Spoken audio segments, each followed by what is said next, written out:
Deloitte Forum 2022นะครับก็วันนี้เป็นวันที่2วันสุดท้ายของงานของเรานะครับก็หวังว่างานเมื่อวานนะครับทุกท่านก็คงจะได้ความรู้นะมุมมองใหม่ๆนะการรีเสิร์ชวิจัยต่างๆทาง Deloitte นะจากทีมงานทางDeloitteหลายๆแผนกเลยนะครับครับในวันนี้ก็เป็นวันที่2นะครับ ในช่วงเช้าเนี่ยเราก็มีทีมงานจากทาง Deloitte Consult นะครับหลายท่านเลยนะครับก็จะมาเล่าให้เราฟังในทั้งรีเสิร์ชวิเคราะห์ต่างๆนะครับรวมถึงประสบการณ์ในการที่เข้ามาทำงาน consulting service ให้กับลูกค้าด้วยทั้งในประเทศและในSoutheast Asia และต่างประเทศด้วยนะครับ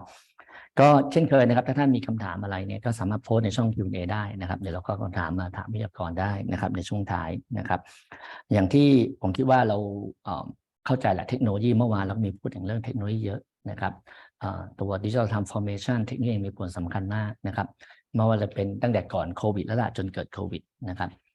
จริงมันก็สอดคล้องนะครับจากผลสำรวจของเราเองที่เราทำในเมืองไทย Digital Transformation ซึ่งเรามาทำมา3 ปีแล้วนะฮะเดี๋ยวปีที่4เราจะ launch เดือนหน้านะครับยังไงเชิญทุกท่านด้วยนะครับมาส่วนร่วมในเรื่องของการทำ survey นะครับผล survey ก็บอกอยู่แล้วนะครับว่า Digital Disruption เองนะครับมันกระทบกับธุรกิจจริงนะครับเทคโนโลยีต่างๆมีผลกับการขับเคลื่อนองค์กรนะครับก็ในวันนี้นะครับ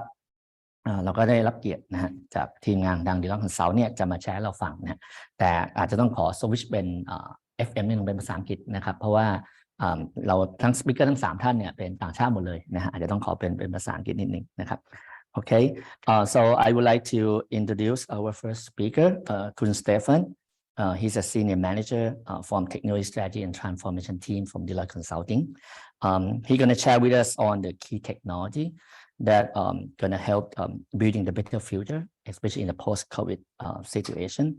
and especially how business in Thailand can take a benefit from this. Okay, over to you, Captain Stefan. Thank you very much for the introduction, and I'm excited again to be here this year. Again, some of you might remember I spoke last year in a similar setting in the Deloitte Forum 2021. And what we want to do today is I want to give you another update on the tech trends of how we see as Deloitte the tech trends evolving and impacting our businesses. So before I go ahead, I wanted to quickly introduce myself on terms of what I'm doing. So I'm helping our clients to understand how technology is impacting their businesses and how once our clients decide on what business model and what business strategy they want to pursue, how can technology help these organizations to deliver on them. All right, so that's what I have been doing for the last 15 years. And I'm excited to share my insights in this session along with the official tech trends from Deloitte. Deloitte, as I mentioned, is doing this every year, right? So this time it's the 30th annual Tech Trends report. So we have been doing this already for many years. And as you can see, technology has been evolving. If you look at the pictures, lots of different tech trends where we're coming from. Some of them have been evolving along a track. Some of them have been replaced by others. Right. And if you would like to look at these previous tech trends, they're also still available online on our website, or you contact us and we can discuss the different tech trends over the years. Those tech trends all are underpinned by what we call macro technology forces. And these are things which move and define how technology and our business in technology is evolving over a larger amount of time, right? So the first one is really about how have we been interacting with technology. And many years ago, it was all about digital experience, right? Having a website, having a mobile client. Now we're moving towards digital reality. Virtual reality is becoming becoming relevant to us, and soon we have what we would call ambient experience, which is think of metaverse. You're fully enclosed in your digital experience, or physical and digital are actually blended with each other for a maximum experience. The other thing is all about data. and how we use data to understand, to improve. Data and analytics has been at the top of of businesses' mind for many, many years. But only now we see artificial intelligence actually helping us to deal with the huge amount of data we find and we also want to use. And as we go and move on towards the future, this will evolve into what we call exponential intelligence, talking about maybe self-conscious machines in some far future, right? But AI basically helping us beyond specific use cases, being a partner in everyday's life. The third macro force is really about how do we do computing, right? Cloud has been a topic for 10, 15 years now. Most of the companies have adopted cloud in some shape or form. And we talk about it today even more, where cloud is going. And as we go from cloud to distributed platforms, quantum computing is on the horizon, and there's already IBM is one of the big firms among other technology players who are really investing a lot into quantum computing, and we predict that quantum computing will completely change the landscape in technology and business, because lots of the use cases not possible today will be possible in the future with quantum computing. All of this goes along foundational macro forces, like how do we run technology, the business of technology, how do we create trust in security, cybersecurity, and how do we modernize our existing core systems, our legacy.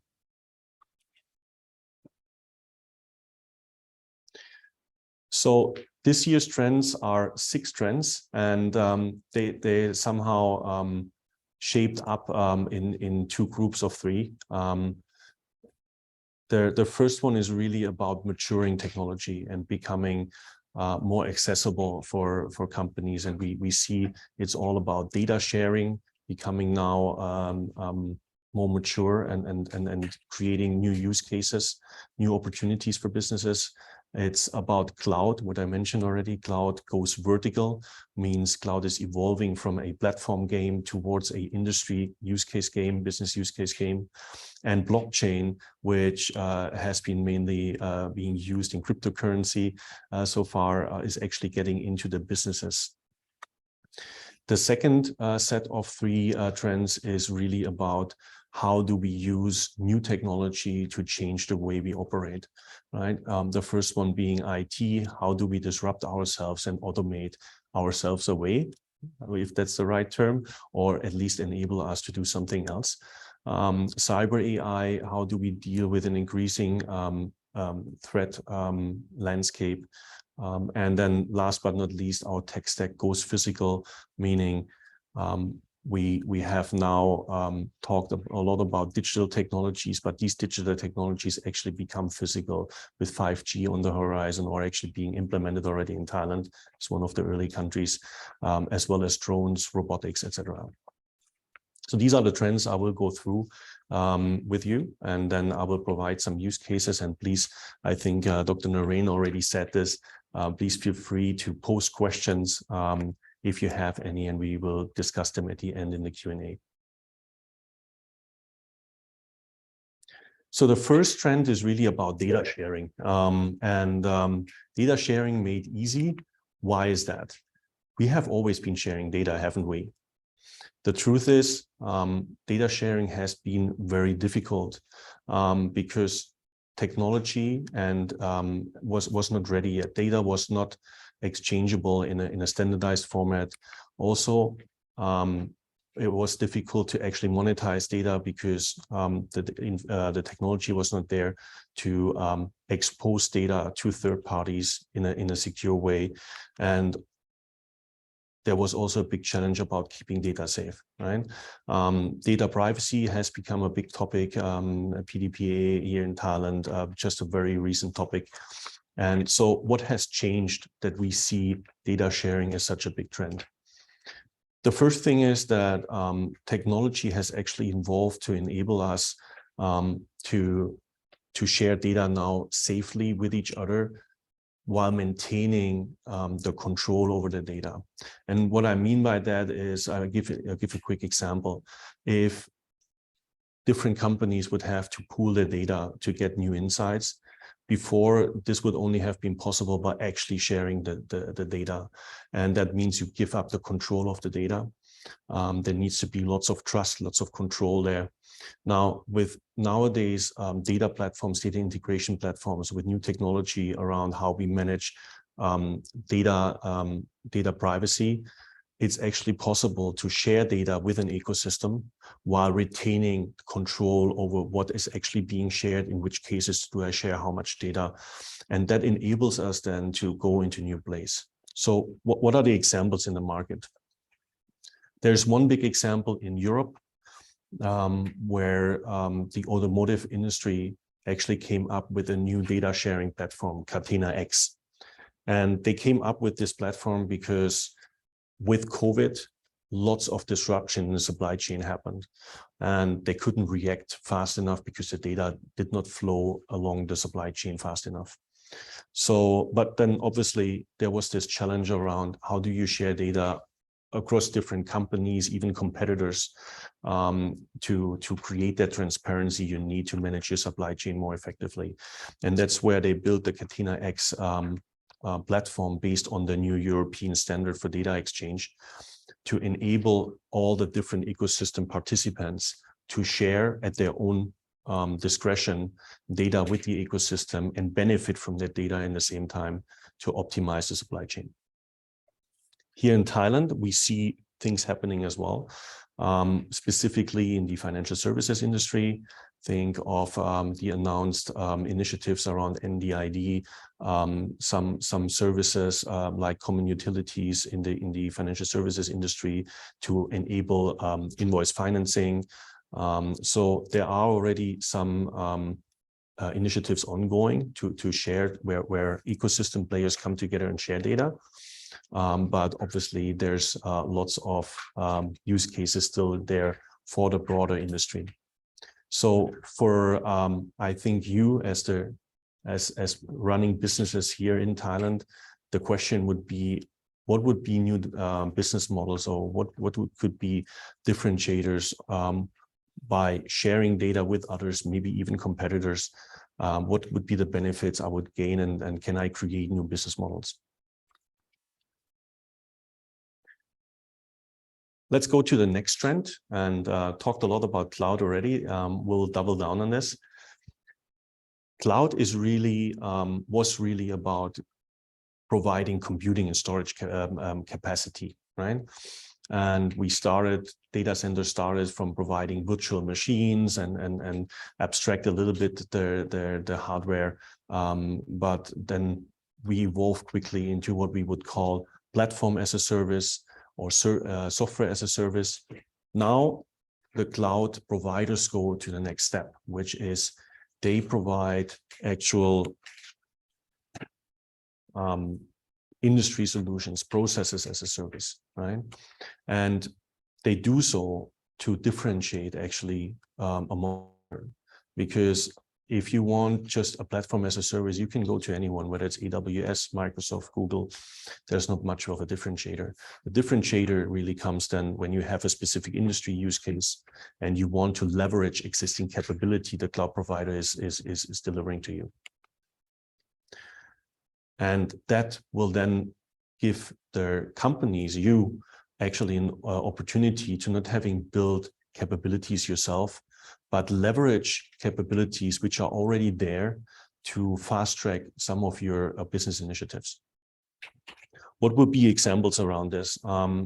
So, I mean, there's typical examples like having now a accounting system in the cloud and these kind of things, but we want to go a step further, and Volkswagen in Germany actually went together with AWS. And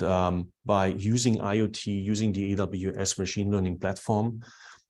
they collected and managed and optimized the whole shop floor of their manufacturing, right? And they did so by leveraging existing capabilities AWS brought to the table.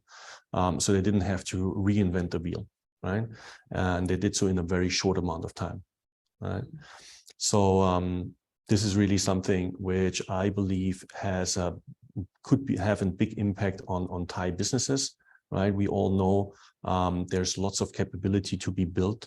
to deliver on these new business models we all have in our heads, and having a strong cloud provider who can provide these specific industry processes, specific industry capabilities out of the box, which I then can take and customize to my business. That would be really beneficial. Also, a study actually showed that businesses are not all that different. The differentiation between different businesses are actually only 10 to 20%, right? The rest of the 80%, every business kind of ticks the same way. And that's exactly where we can leverage these kind of capabilities to leapfrog some modernization, maybe optimize our operations, etc.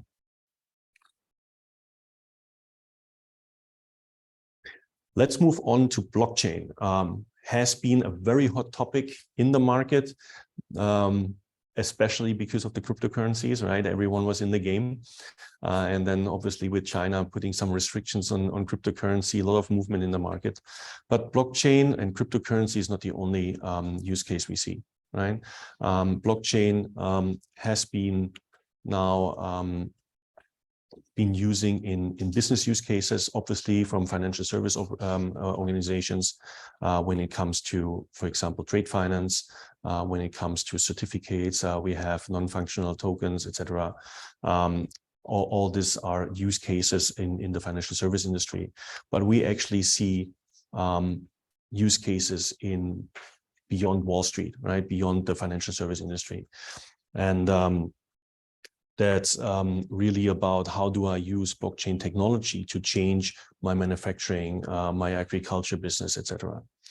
There are some good use cases or case studies of this in the market.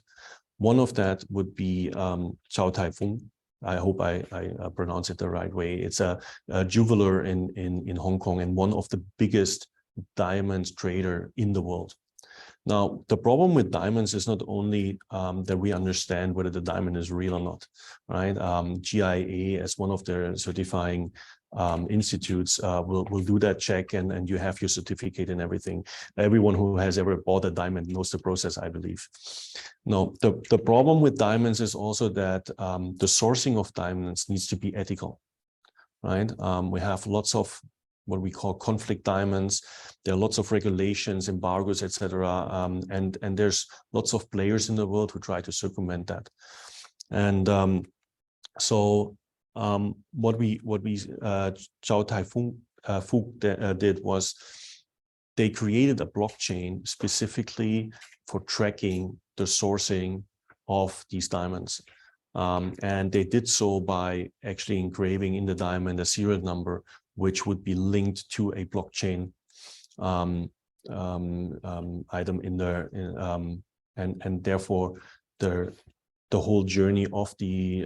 diamond would be traceable and would be auditable, and customers can be sure that when they buy a diamond from this jeweler, that the diamond is sourced ethically and is what it is on the paper.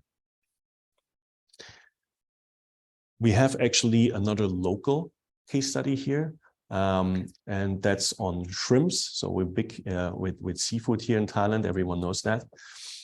Thai Union has actually started beginning of this year a pilot on tracking their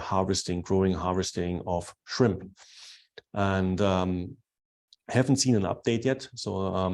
we're all looking forward to see whether this pilot has gone into on scale, but we can see that even Thai businesses use already blockchain for industry use cases to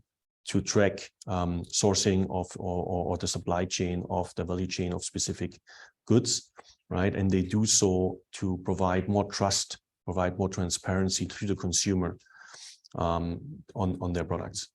So what we need to understand probably from a business perspective is how can blockchain help us to maybe differentiate in the market? How can we use blockchain to create more transparency, therefore more trust for our customers?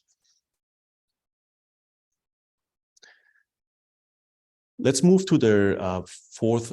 trend, and that's IT disrupt thyself, automating at scale. And this is all about automating beyond what we usually understand of putting something in the cloud, a storage system or computing system. And there's actually a really so it's about automate infrastructure, but it's also automate the system and software management. So it goes beyond the actual infrastructure, and it's also about optimizing the automation, right? It's not only about automating it, but also optimizing it. There's a very good case study with a US insurer, Anthem. And what they did is they went full blown on automation, right? So obviously they started with putting all their workloads into the cloud. Okay, so infrastructure management, everything was automated, all good. But then if you have your developers who need to come up with new solutions, new products into the market, and the FSI industry is known for a quick time to market, then often they face problems when they set up or want to deploy their applications from a security point of view. So what Anthem did is they also approached the security side of infrastructure, which means they took existing infrastructure security policies and framework from AWS, and then they hardened that to their standards, and then they automated it using microservices and API. And when a developer today releases a new application, deploys a new application, he doesn't actually have to create a ticket to IT to open a specific firewall port or create a virtual zone in the network. This is all being done using software code, right? And that obviously increases tremendously the productivity of the development teams, right? Increases time to market, decreases time to market, increases speed to market. And obviously it also takes workload away from the IT. And I guess the lessons learned here is really by looking at this extreme example,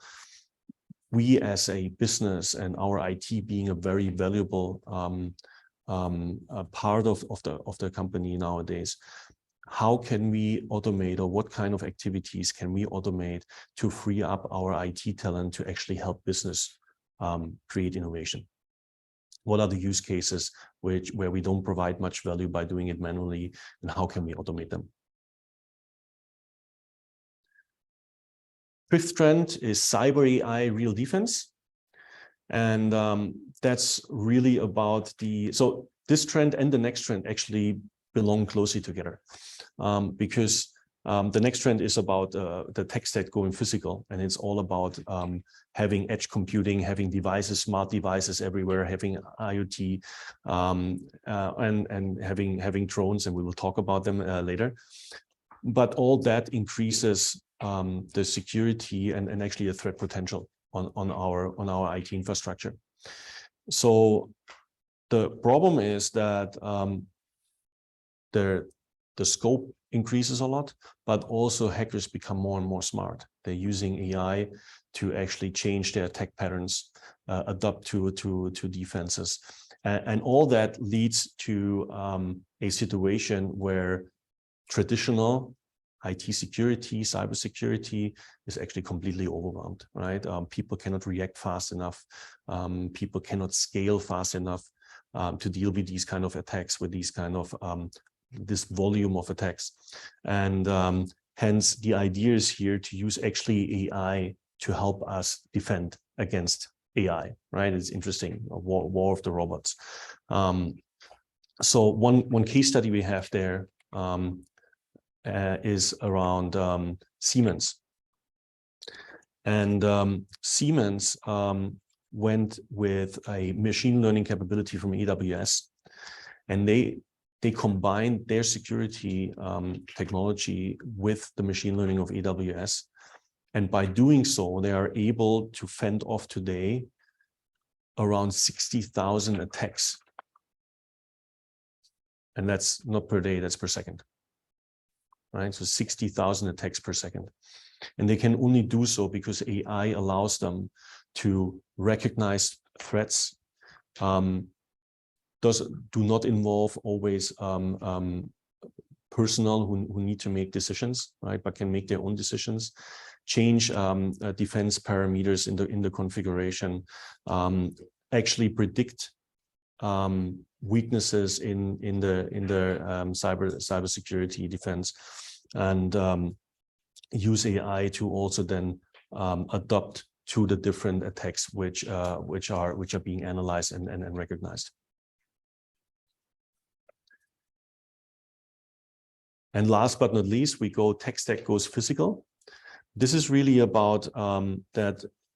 all what we have been doing in software and digital tools actually is going now out to the endpoints, right? We have smartwatches, we have IoT devices everywhere, we have drones, right? There's some actually regional case study here with Teleport in Malaysia. It's the logistics arm of AirAsia. They actually experimenting with having autonomous drones doing delivery. Also, I think they just got the license to actually remotely fly drones to do delivery as well. So I think AirAsia is really on the front there, leading innovation in terms of using technology, autonomous or semi-autonomous technology, to change the way they do business. And I think that's a consideration we have to do as a business here in Thailand as well. Given that technology becomes smaller, given that technology can go closer to our customers, right? What are the impacts on our business models, right? For example, if I'm a manufacturer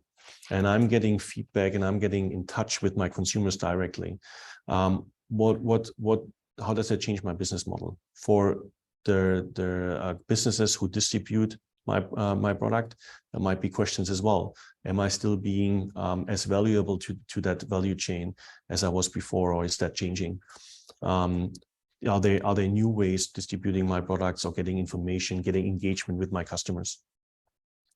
And obviously, with all this new tech being there, there's also impacts on how do I actually manage and run all this technology, right? I need to have people in the organization who understand not only a software now, but understand drones, understand IoT devices. And that's obviously another big challenge for companies to cope with these new requirements.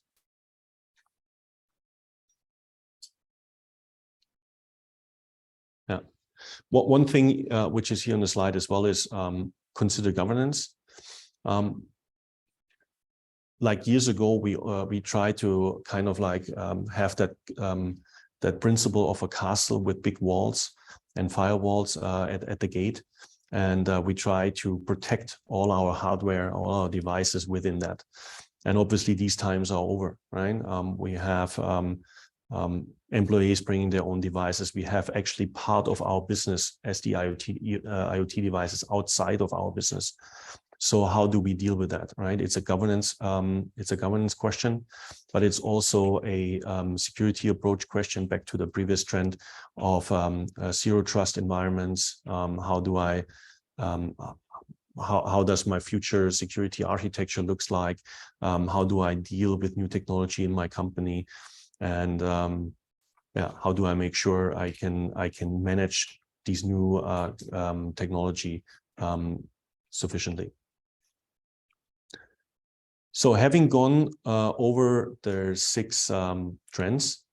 I just wanted to point out one more thing, and then I think it also became clear in this last trend, which is technology, yes, but there's one more important thing, which is our people, right? We cannot introduce, we cannot run, we cannot manage technology if we don't take along and uplift our people capabilities, our how we work. And later in this session with my colleague Mark, you will also discuss what are the new considerations, the new ways of working, how do I retain talent, etc. So that becomes very important, and I just wanted to invite everyone, if you want a specific perspective on, with all this new technology, what actually changes on the human capital end, we're happy to have this discussion with you as well. Good. So I think we are kind of at the end of what I wanted to share Okay. in terms of new tech trends. Okay. Let me quickly summarize on what Stephen shared with us, but can I speak in Thai? Of Okay. course, please. So people can quickly grab the idea. ครับก็คุณสเตฟานได้แชร์ตัวTech Trend 2022นะซึ่งมันเป็นรีพอร์ตที่เรารันมา13ปีแล้วล่ะนะครับต่อเนื่องนะเดี๋ยวปีที่14ปีหน้าคงจะใกล้ออกมานะครับโดยคุณสเตฟานก็เริ่มถึง Macro Force ก่อนซึ่งมีหลายมิตินะครับแต่9 trend แล้วกันใหญ่ๆที่คุณสเตฟานแชร์เนี่ยอย่างเรื่องแรกเรื่อง data sharing นะครับซึ่งผมว่าปัจจุบันเนี่ยสิ่งนี้มันไม่สิ่งใหม่แล้วล่ะนะครับเพราะว่าผมว่าผู้บริโภคอย่างเราเองก็จะได้สัมผัสเรื่อง data sharing เลยนะครับสมัยก่อนการแชร์ Data ข้ามบริษัทนี่เรื่องใหญ่โตมากนะครับผมอยู่ IT มา20 ปีเนาะการที่เราจะแชร์ข้อมูลจาก1 องค์กรอีกองค์กรเนี่ยมันยุ่งยากมากเทคโนโลยีมันลำบากเดี๋ยวนี้มันง่ายมากนะครับมี API มีต่างๆนะครับ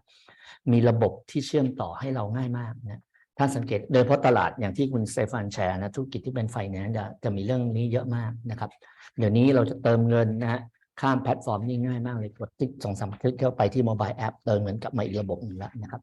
การเชื่อมต่อมันง่ายนะเมื่อการเชื่อมต่อมันง่ายนะครับองค์กรสามารถที่จะใช้ประโยชน์จากข้อมูลที่มีอยู่นะฮะเราเรียก monetize ตัว data ที่เรามีอยู่อาจจะแชร์ระหว่างภายในองค์กรเราเองข้ามองค์กรก็ได้นะครับซึ่งสิ่งที่ผมว่าเห็นได้ชัดอย่างตัวอย่างที่คุณสเตฟานพูดถึงเรื่อง NDID ก็เป็นโครงการที่ภาครัฐเองนะตัวแบงก์ชาติพยายามโปรโมทเรื่อง NDID นะในการที่ทำ KYC เนี่ยให้ง่ายขึ้นนะครับแล้วเราก็มาพูดถึงเรื่องของ cloud นะครับแต่ก่อน cloud เนี่ยเราจะพูดถึงว่ามองเป็นแค่ data center นะเอา data ขึ้นไปโยนข้างบนแล้วก็จบตอนนี้มันไม่ใช่ละนะครับมันมีเรื่องของ solution เฉพาะทางในแต่ละภาคธุรกิจด้วยนะครับเดี๋ยวนี้เนี่ยการจะทำ big data ทำอะไรนี่ AI นี่ cloud มีให้หมดแล้วนะคือเราไม่ต้องเสียเวลาสร้างเองละนะครับ business ไปโฟกัสว่าเราจะทำประโยชน์ยังไงมากกว่านะครับรวมไปถึงเรื่อง blockchain นะจริงๆผมก็เพิ่งกลับมาจากงานสิงคโปร์ FinTech เนี่ย blockchain นี่ถ้าหลายปีก่อนนะ blockchain นี่บูมมากแล้วซ้ำมันก็ล่วงมานะแต่ตอนนี้เราพบว่า blockchain มันไม่ใช่ละมันกลับมาเป็นของจริงครับมันมีการใช้งานจริงนะเวลาเราพูดถึง blockchain เราไม่ได้เหมือนคริปโตนะฮะเราพูดถึงการใช้งาน blockchain ในภาคธุรกิจอย่างที่คุณสเตฟานแชร์ธุรกิจที่เป็นค้าขายเรื่องจิวเวลรี่นะซึ่งยังไงก็คือเรื่องเพชรหรือไดมอนด์เนี่ยมันมีปัญหาเยอะนะปัญหาอย่างหนึ่งว่าของแท้ของจริงหรือเปล่าอันนี้ก็เรื่องหนึ่งอีกอันนึงก็ว่าแล้วที่มาที่ไปเป็นยังไงนะเราพูดถึงบลัดไดมอนด์เราเคยได้ยินเรื่องนี้เยอะนะครับงั้นที่ผู้ค้าใหญ่ในฮ่องกงก็เอาบล็อกเชนเข้ามาในการเก็บข้อมูลสามารถที่ทำ traceability แล้วว่าเพชรตัวนี้มาจากไหนนะนอกจากยืนยันว่านี่เพชรจริงแล้วนะครับเพราะหลายๆครั้งเวลาไปซื้อสินค้าที่เป็นจิวเวลรี่โดยเฉพาะเพชรสิ่งเราได้ก็คือเพชรกับใบเซอร์อะไรสักอันหนึ่งที่บอกแล้วว่าไอ้ใบเนี้ยอาจจะเป็น GIA นะแต่เซอร์ว่าเพชรเนี้ยเป็นของจริงแต่เรารู้ได้ไงว่าไอ้เพชรนี้กับใบเซอร์เนี่ยมันตรงกันเนี่ยมันถึงต้องมีคอนเซ็ปต์ของบล็อกเชนเข้ามานะครับถัดไปเราพูดถึงเรื่องของฝั่ง IT นะฮะเราไม่ลงการทำออโตเมต IT นะซึ่งจริงผมคิดว่าปัจจุบันนี้หลายๆองค์กรในเมืองไทยก็ทำแล้วใน Deloitte เราก็เป็นนะเดี๋ยวนี้เวลาพวกผมทำงานเนี่ยจะขอไลเซนส์จะขออะไรทั้งหลายเราไม่ต้องคุยกับใครเลยผ่านระบบworkflow หมดนะเดี๋ยวมันก็ enable ให้เราเองนะครับซึ่งก็เป็นเรื่องธรรมชาตินะถัดมาเราพูดถึงไซเบอร์นะครับไซเบอร์แต่ก่อนเนี่ยส่วนใหญ่เราซื้อซอฟต์แวร์มาลงเนี่ยซื้อ intrusion detection firewall มาแต่เราก็รู้ว่าเดี๋ยวนี้พวกผู้ร้ายแล้วกันเนาะมันมีความฉลาดขึ้นนะเราไม่สามารถ detect หรือรู้ทุก pattern ได้หมดก่อนล่วงหน้านะแล้วก็พูดถึงเอา AI มาช่วยอย่างที่คุณสเตฟานพูดถึงเป็น war of robot นะหมายว่าให้มันสู้กันเองนะครับเป็น AI สู้กันเองนะครับถัดมาเป็นอันที่ท้าทายของแผนก IT นะเพราะเดี๋ยวนี้เรามีเรื่อง physical device เยอะเรามีอุปกรณ์ IoT เรามีโดรนเรามีเยอะแยะนะเรามี CCTV อีกนะทำให้อุปกรณ์พวกนี้ถ้าจะเข้ามาสู่เน็ตเวิร์กขององค์กรเนี่ย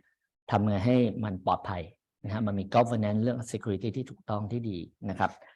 อันสุดท้ายเนี่ยอาจจะมองไปไกลนิดนึงนะฮะเราพูดถึงเรื่องควอนตัมนะซึ่งอาจจะสักพักหนึ่งตอนนี้มันยังไม่เป็น commercial มันยังอยู่ใน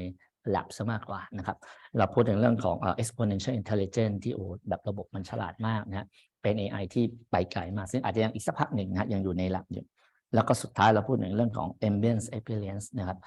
อย่างที่เราเห็นพวก Facebook Meta ที่เขาพยายาม introduce พวก Metaverse พวกอะไรทั้งหลายแต่เนี่ยก็ยังเป็นอีกอนาคตนิดหนึ่งให้เห็นแล้วกันว่านี่คือสิ่งที่เรา look beyond horizon ไปว่ามันจะเป็นอย่างไรนะครับอันนี้ก็เป็นสรุปตัวtech trend นะครับที่คุณสเตฟานได้แชร์ทีนี้มีคำถามที่อยากจะถามคุณสเตฟานนิดหนึ่งนะครับว่าจะokay. Based on your experience that you have been dealing with a lot of Thai customers, also other non-Thai customers as well, that you helping them in terms of adopting new technology. what are the key challenges that those Thai business that have been facing when they try to adopt the new technology based on your experience, and how they overcome those challenges? So I think there's different dimensions to it. The first one would be, and probably the foremost would be talent, really, right? Finding the right people, and it's not only about capability. Capability is scarce, specifically in Thailand. But it's also capacity, right? Most of their technology people are always busy doing something, right? And then obviously they don't have time to actually go out and really take a leap on a new technology. The second thing is governance and policies, right? Often what we see in organizations is that the process is how do we introduce new technology, the governance process around a budget, around setting up a project, procurement, etc. They're all very, let's say, traditional often, right? Very sequential, take a long time. And then the problem with that is when we actually have a business case where we could create some value for the business, it takes too long to get it started, right? To actually deliver when the time was right. So how do we see companies dealing with that? I think one big theme in the industry is partnering, right? So whether it's partnering with technology providers, as for example our cloud providers or others, there's also partnering with each other, right? So for example, take a telecommunication company partners with the banking with a bank. So these kind of things are happening. Joint ventures, right, on that side. Then what we see often a big change is once we change the way we work, right, by allowing more experiments to be possible in the organization, which then leads to automatically more creativity, more a willingness to try things out, and that usually then leads to that new things are being introduced and being brought or implemented in the company. ครับก็คุณสเตฟานก็ได้แชร์นะว่าchallenge ใหญ่ๆ2อันซึ่งจริงๆจะบอกว่าด้วยความบังเอิญนะก็สอดคล้องกับผลสำรวจของ Digital Transformation ที่เราทำมา3 ปีเรื่องเดียวกันเลยนะส่วนใหญ่ก็เรื่องของคนเป็นเรื่องแรกๆเลยนะที่มันมีปัญหาทำให้การ adopt new technology การทำ transform เป็นเรื่อง challenge นะถัดไปก็เรื่องของโค้ดเรื่องของการบริหารองค์กรเรื่องของ governance ต่างๆนะครับว่าก็จะมีปัญหานะหลายๆครั้งเนี่ยการจะตัดสินใจทำโครงการ IT ต่างๆเนี่ยมันใช้เวลานานอาจจะมีสเต็ปที่ค่อนข้างเยอะนะครับมันก็จะไม่สอดคล้องกับคอนเซ็ปต์ที่เราชอบได้ยินเยอะนะ fail fast fail often อะไรก็ว่าไปนะ fail cheap เนี่ยมันกลายเป็นยังไม่ได้ fail เลยโปรเจกต์ยังไม่เริ่มเลยซ้ำนะก่อนจะตัดสินใจผ่านไป6 เดือนนะเป็นสิ่งที่คุณสเตฟานให้ข้อสังเกตแล้วก็ recommend เนี่ยคือบางทีเราไม่ต้องทำเองนะครับเรา partnering กับคนในอุตสาหกรรมเดียวกันก็ได้หรือภาคอุตสาหกรรมอย่างที่ตัวอย่างเทเลคอมกับ finance service นะครับรวมถึงอาจจะพาร์ทเนอร์กับพวก fintech อะไรเทคน้อยแหละก็ได้นะไม่ต้องเราไม่ต้องทำเองหมดทุกอย่างนะครับก็เป็นสิ่งที่มันส่งเสริมให้เกิดการทำงานร่วมมือการสามารถทดลองอะไรได้เร็วขึ้นนะครับโอเคก็เหลือมีเวลาอีกนิดหนึ่งครับประมาณ3 นาทีโอเค probably on the last question okay so I think that we have been now we can say I hope we can say that it's post-pandemic, right? So what you recommend that the business should take advantage from now? I think we started to cover everything. So what are the next thing that the business or IT how they should work together, how they should run the company and using technology to capitalize the movement of the economics that seem getting better. So again, COVID has affected us in different areas. So one was obviously the ways of working,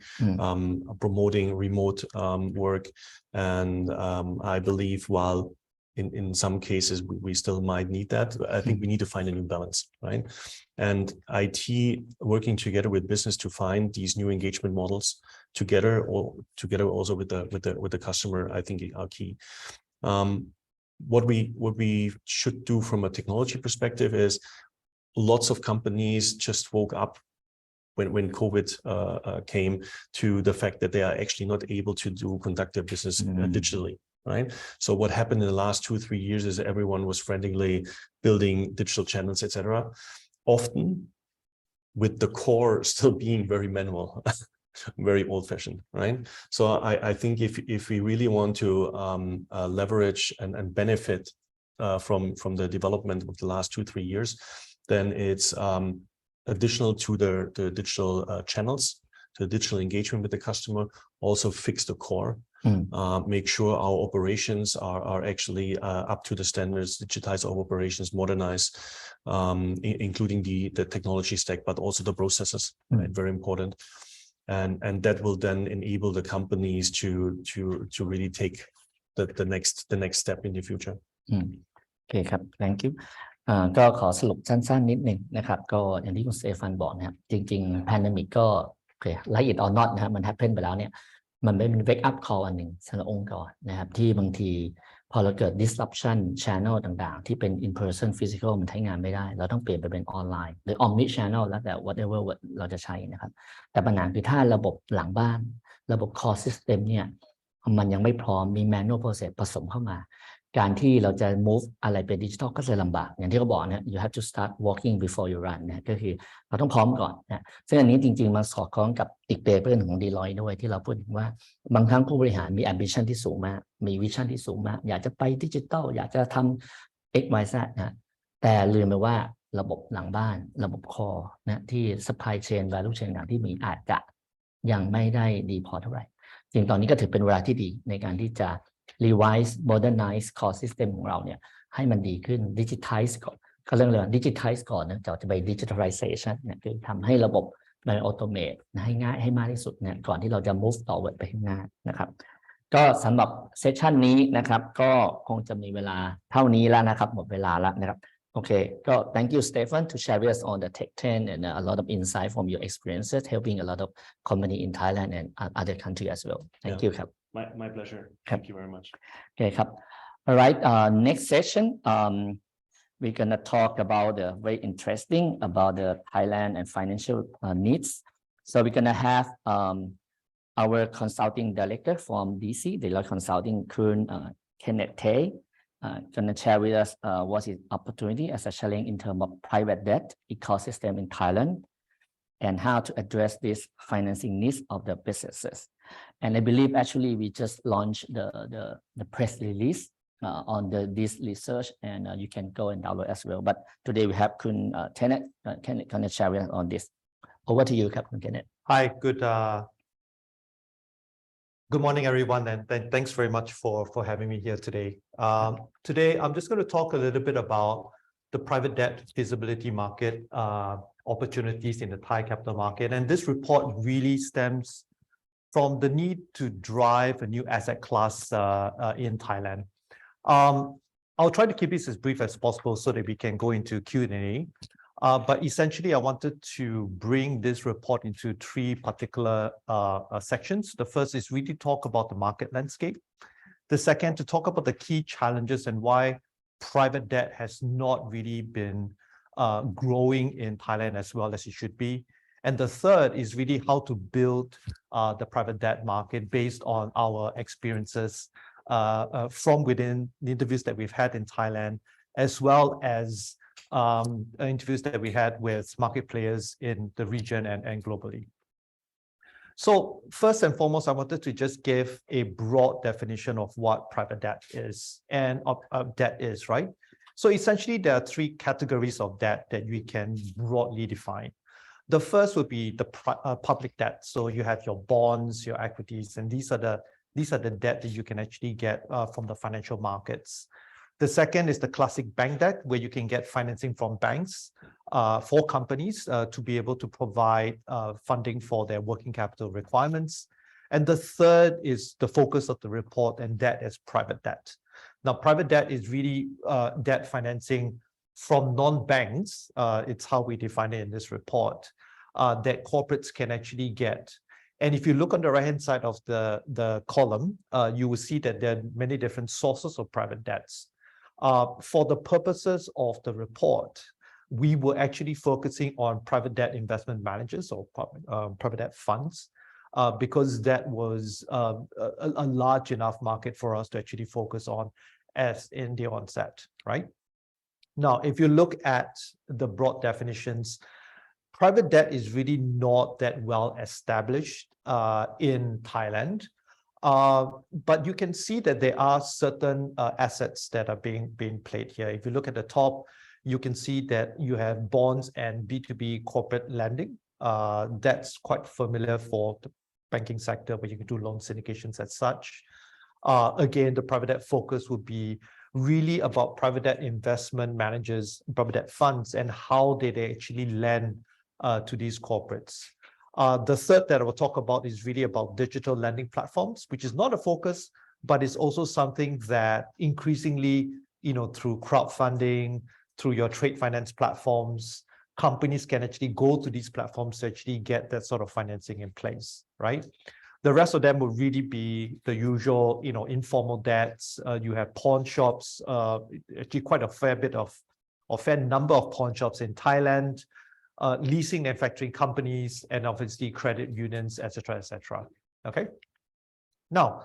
if you look at the overview of the key stakeholders, there are really three, right? The first would be, who are the people that would have access to those funds, and those are the investors. We'll talk a little bit more about those investors, but generally, investors can lend money directly to the borrower or corporate in this case, or they can lend through intermediaries, generally known as GP. So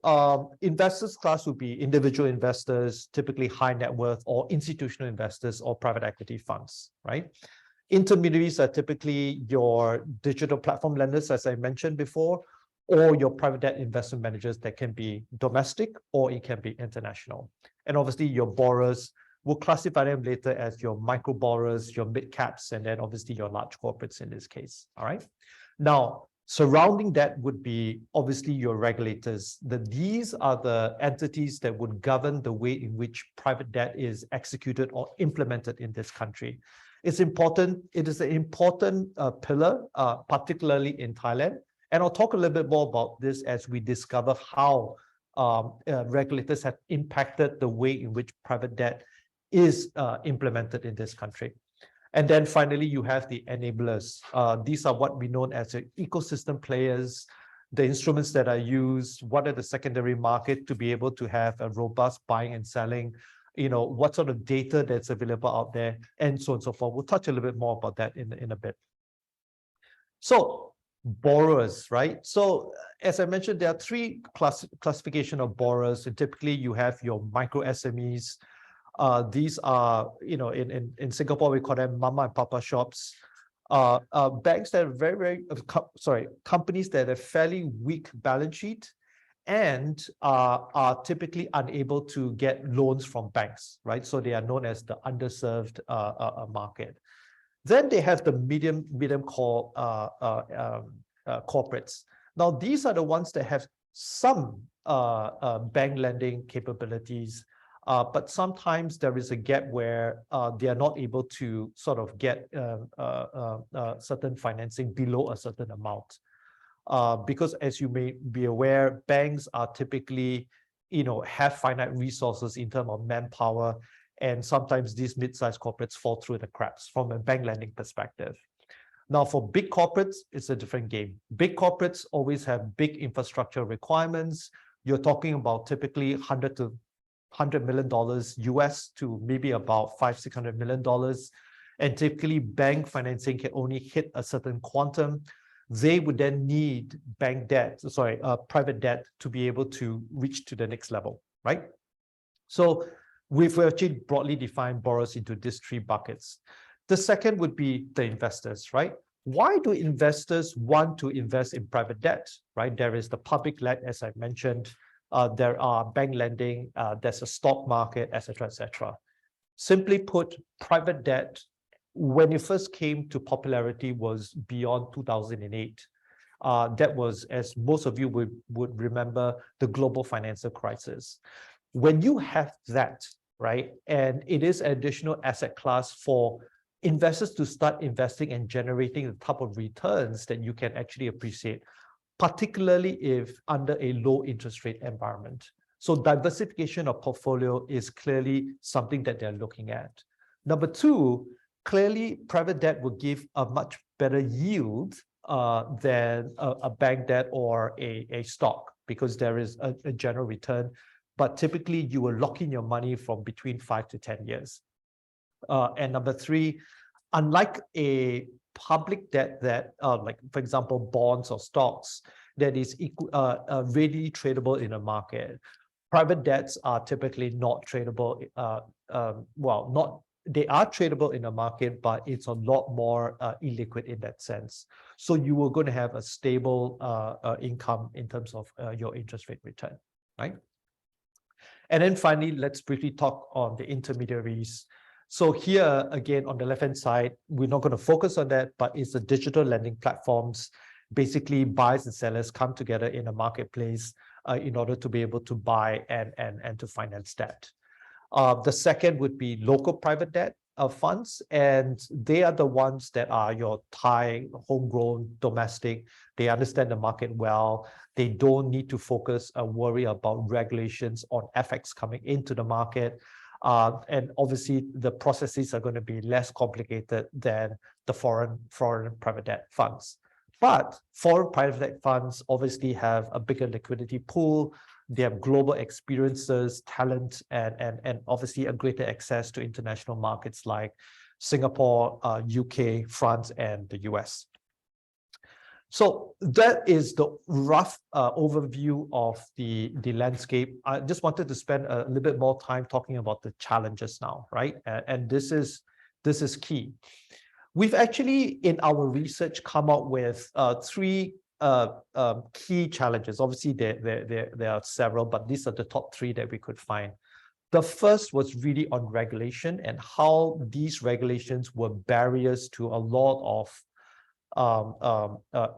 private debt activities that could actually happen. The second is really about the insufficient market and stakeholder readiness, basically your infrastructure support. And your third is really about information symmetry. Remember earlier I talked about data and how this data can help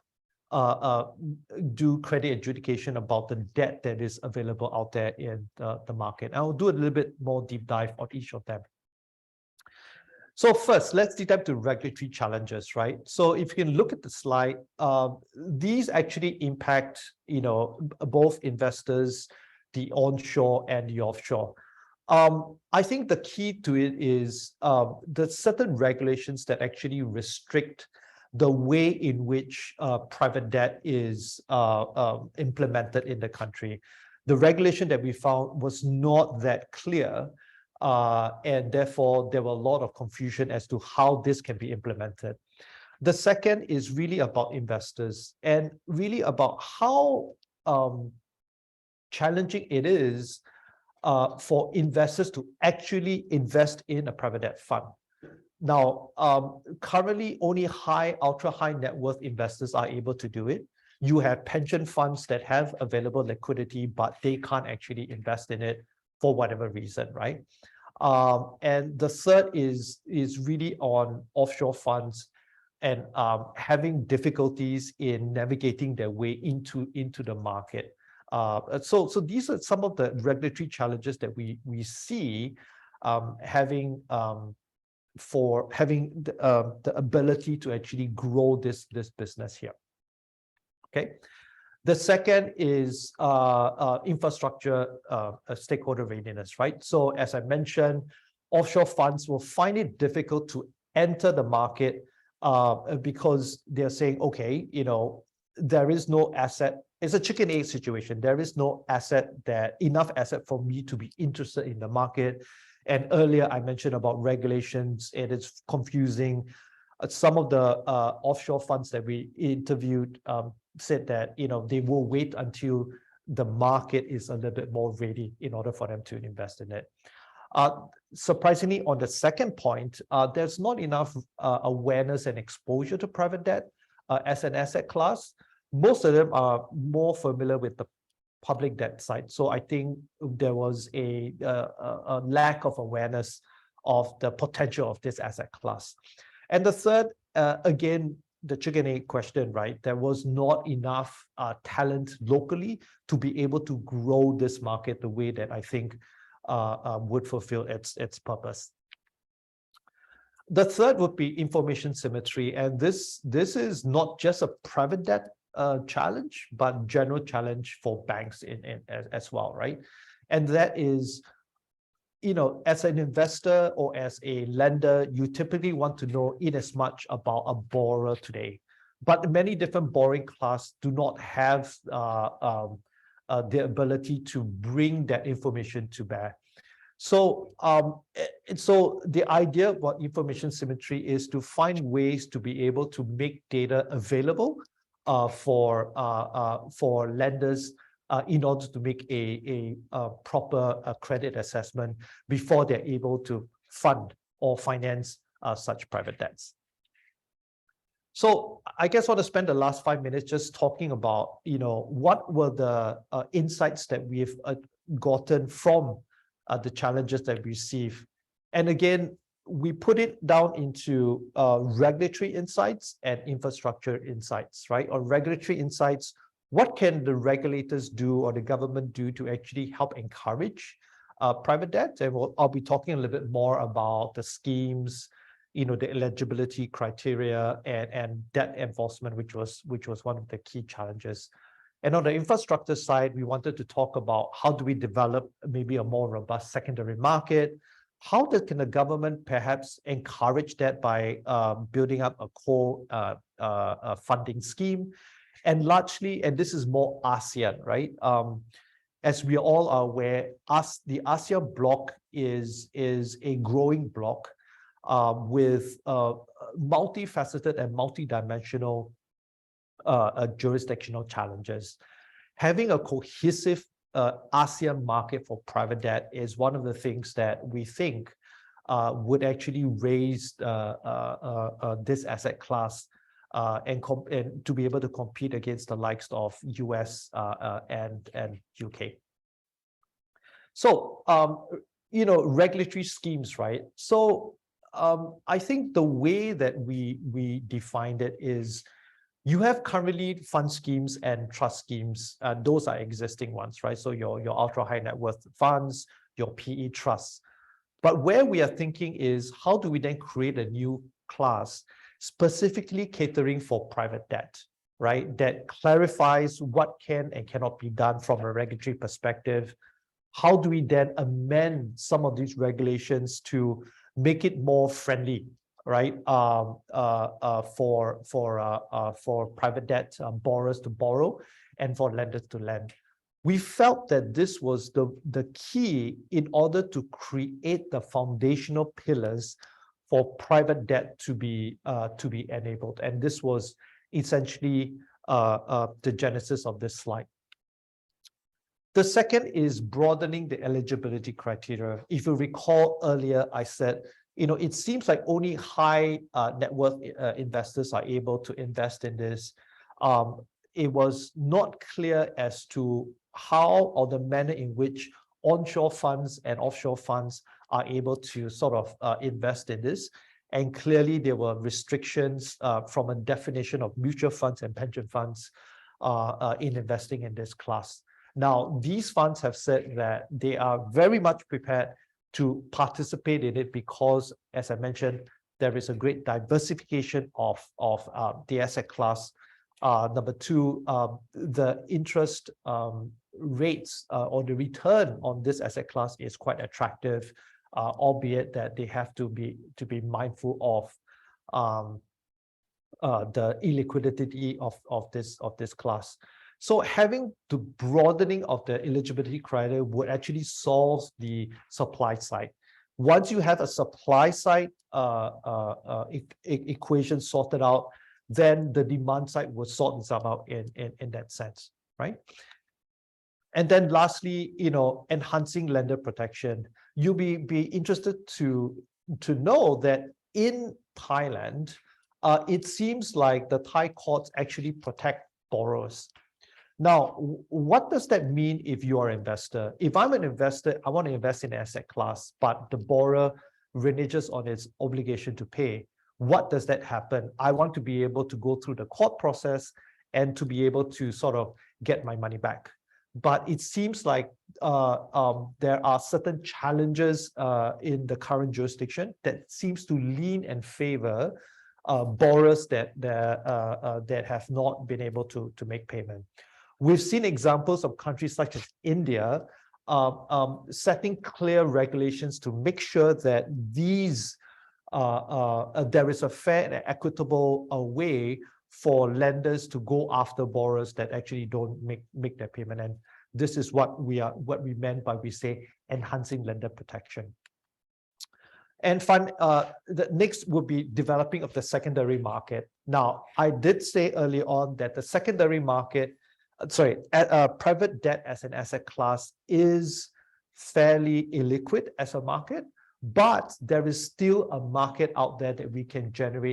can generate liquidity through secondary market, and that is selling these assets to banks, to other corporates that are keen to come in at various stages of the private debt life cycle, right? And then finally, the fifth one is to launch co-funding schemes. Now, to encourage lenders and investors, sometimes they want to feel that the government is coming in to co-invest in a part of these schemes as private debt is still fairly nascent in the market today. So where I think we could have participation from government to ensure that there is comfort, certain guarantees, maybe at a lower level, and having this allocation of funds to create that general comfort. And then finally, to actually use these proceeds to further invest in this ecosystem that we have. And then finally, I talked about the the ASEAN cross-border initiatives. We want to be able to harmonize the regulations across board just to make it a little bit more easier for private debt funding and private debt asset class to be transmissible across jurisdictions. You want to be able to make sure that both investors and borrowers are protected meritocracy. And then finally, we want to set an data infrastructure to solve for the information asymmetry between the lenders that are lending the assets and the borrowers that really are borrowing the assets. This is really the summary of a fairly comprehensive report that we have had. I know 20 minutes doesn't really do justice to the report, but I thought that I wanted to give you a teaser to say that finally, there is strong interest in private debt as a focus in this market space. There is a demand out there that certainly we see at least $16 billion of addressable market that could be made in this economy. There are people that are interested in this market, and I'm hopeful that we'll be able to grow this market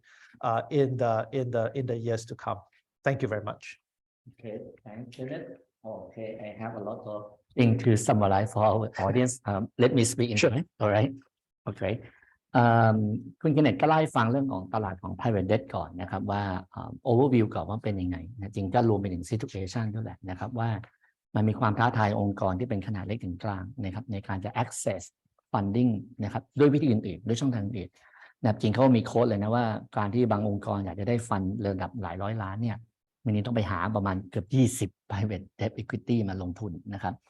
อันนี้คือฝั่งคนที่จะหาเงิน borrower เช่นเดียวกันฝั่งที่คนอยากจะปล่อยกู้หรือ investor เนี่ยเขาก็อยากจะปล่อยนะครับเขาอยากจะมีช่องทางใหม่ๆนะครับแน่นอนถ้าเราเป็นนักลงทุนไม่ว่าจะเป็นนักลงทุนสถาบันหรือนักลงทุนที่เป็นคนที่มีฐานะนิดนึงนะครับก็อยากจะมีเครื่องไม้เครื่องมือมี asset class ใหม่ๆในการที่จะ invest ได้นะครับเพื่อที่เขาจะกระจายความเสี่ยงของการพอร์ตของการลงทุนของเขานะครับเพราะฉะนั้นตลาด private debt แล้วก็เป็นในที่ค่อนข้างน่าสนใจนะครับเพราะว่าถ้าเราเป็นโดยเฉพาะเราฝั่งเป็นนักลงทุนเนี่ยนอกจากเราอยากได้ผลตอบแทนที่สูงขึ้นอยากกระจายความเสี่ยงเราอยากได้ liquidity การที่เราสามารถซื้อขายได้คล่องตัวขึ้นนะครับเพราะฉะนั้นตลาด private debt เองก็เป็นตลาดจริงก็ไม่ได้ใหม่นะแต่เป็นตลาดที่เราน่าจะทำอะไรให้มันดีไปกว่านี้นะครับคุณเกเนตก็เลยมาเซตที่2ในเรื่องของ challenge หรือความท้าทายของตลาด private debt ซึ่งมีอยู่เยอะเลยนะครับ ส่วนใหญ่จริงๆมันก็จะเป็นส่วนของ regulator ซะเยอะนะครับว่าregulator เองบางทีอาจจะยังไม่เคลียร์นะครับว่ากฎเกณฑ์ยังไงพอมันไม่เคลียร์ปุ๊บนะฮะคนที่เป็นนักลงทุนแน่นอนนะฮะก็จะมีความกังวลใจโดยเฉพาะนักลงทุนต่างชาติที่เป็นออฟชอร์เนี่ยก็จะมีความกังวลใจแล้วว่าถ้าจะเอาเงินมาลงทุนในประเทศอะไรสักอันหนึ่งแล้วกฎเกณฑ์ต่างๆมันไม่เคลียร์นะครับแล้วก็อย่างที่คุณเคนเนตพยายามย้ำเรื่องของ chicken and egg นะครับว่าregulator ก็ไม่เคลียร์ไอ้คนมาปล่อยกู้ก็ไม่กล้าปล่อยคนอยากจะมันก็เลยไม่มีใครหมุนสักทีว่าถ้าจักรมันยังไม่หมุนนะฮะเพราะฉะนั้นเนี่ย market มันก็เลยมีความท้าทายอยู่นะครับยังไม่พูดถึงเรื่องความพร้อมต่างๆนะครับของsecondary market ต่างๆของเรานะครับรวมถึงคลาสสิกนะฮะเรื่องของ information asymmetry นี่เป็นเรื่องคลาสสิกอยู่แล้วของการที่ธุรกิจหนึ่งจะทำธุรกิจอะไรกันหนึ่งเนี่ยถ้าข้อมูลมันไม่โปร่งใสไม่เคลียร์นะครับก็จะไม่มีใครอยากทำอะไรก็อยู่เฉยๆดีกว่านะครับเพราะฉะนั้นในการที่จะ access เรื่องของ credit assessment นะครับเรื่องของการจะทำ diligence ต่างๆก็จะยากนะครับเพราะฉะนั้นมันทำให้คนอยากจะปล่อยกู้ก็ไม่ค่อยกล้านะส่วนคนที่อยากจะกู้เงินเองไม่มีแพลตฟอร์มที่เขาไปเชื่อมอยู่นะเพราะฉะนั้นสิ่งที่ในบทศึกษานี้ก็พยายามจะแนะนำนะครับอันหนึ่งก็คือเรื่องตัว regulator เองนะครับน่าจะสร้างบทบาทชัดเจนให้เคลียร์ขึ้นนะครับเพื่อสนับสนุนให้สิ่งเหล่านี้และอันหนึ่งที่ผมว่าน่าสนใจมากนะครับก็คือเรื่องของบทบาทของตัวของศาลเราเองนะของ jurisdiction เราเนี่ยซึ่งมันจะไปทาง support ของคนยืมเงินนะคนที่เป็นคนกู้นะครับพอมันไปด้านหน้านั้นปุ๊บขณะที่ตลาดก็ยังไม่เคลียร์มันก็ทำให้คนปล่อยกู้ยิ่งกังวลใจนะว่าถ้าผมปล่อยกู้ไปแล้วถ้ามีความจะพิพากษาอะไรกันจะขึ้นคดีความเนี่ยแล้วผมจะได้เงินกลับมาหรือเปล่ามันเป็นสิ่งที่กังวลใจนะเพราะฉะนั้นฟังดูแล้วเนี่ยมันเป็นชิคแอนด์เอ็กจริงๆคือถ้าตลาดฝั่งซัพพลายยังไม่พร้อมนะฮะดีมานด์ก็ไม่เกิดนะมันก็จะเป็นสิ่งที่น่าเสียดายโอกาสแล้วกันนะที่คุณพยายามบอกว่าตลาดมันมีเยอะมากนะครับสิ่งที่ประเทศไทยเราเองเราน่าจะปรับปรุงหรือถ้าพัฒนาให้มันดีขึ้นแล้วเราไม่ได้มองแค่ประเทศไทยอย่างเดียวนะครับเรามอง cross border ไปยังอาเซียนด้วยนะครับHey, I hope that summarize the key what you're saying. Got the main words. Hopefully, yes. Actually, I have a question though. That this my curiosity. That when you say about chicken and egg, right? It's always that one person needs to start first. Otherwise, the other party will not start. So, from your point of view, it should be the regulator to set the ground, the infrastructure, the system. Then they can bring in the lender and borrower together. Yeah, it's a very good question, right? I don't think it's necessary in sequential, but I think it's important that the regulation is clear, and then let the capital markets come in and sort itself out. Which is why we actually thought about the triple P, right? So the public-private partnership. With a clear guidance from the regulators stating that private debt is a unique asset class that can be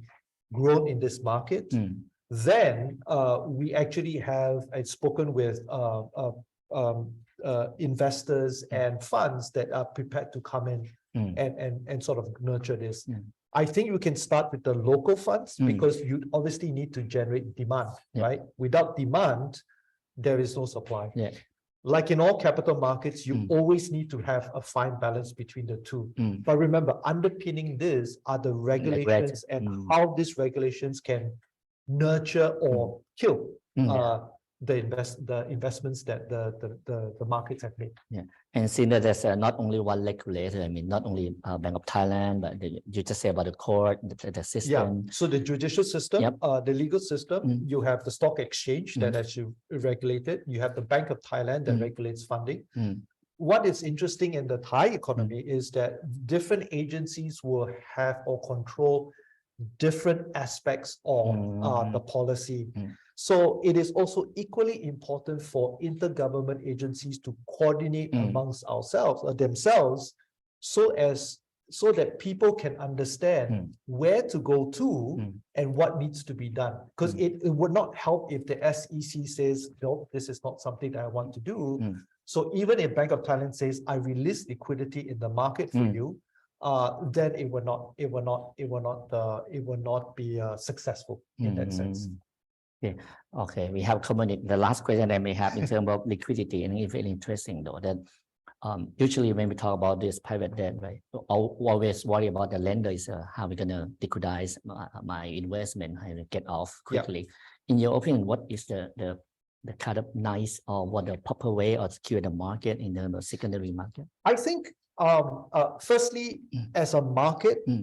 private debt is meant to be a long-term game.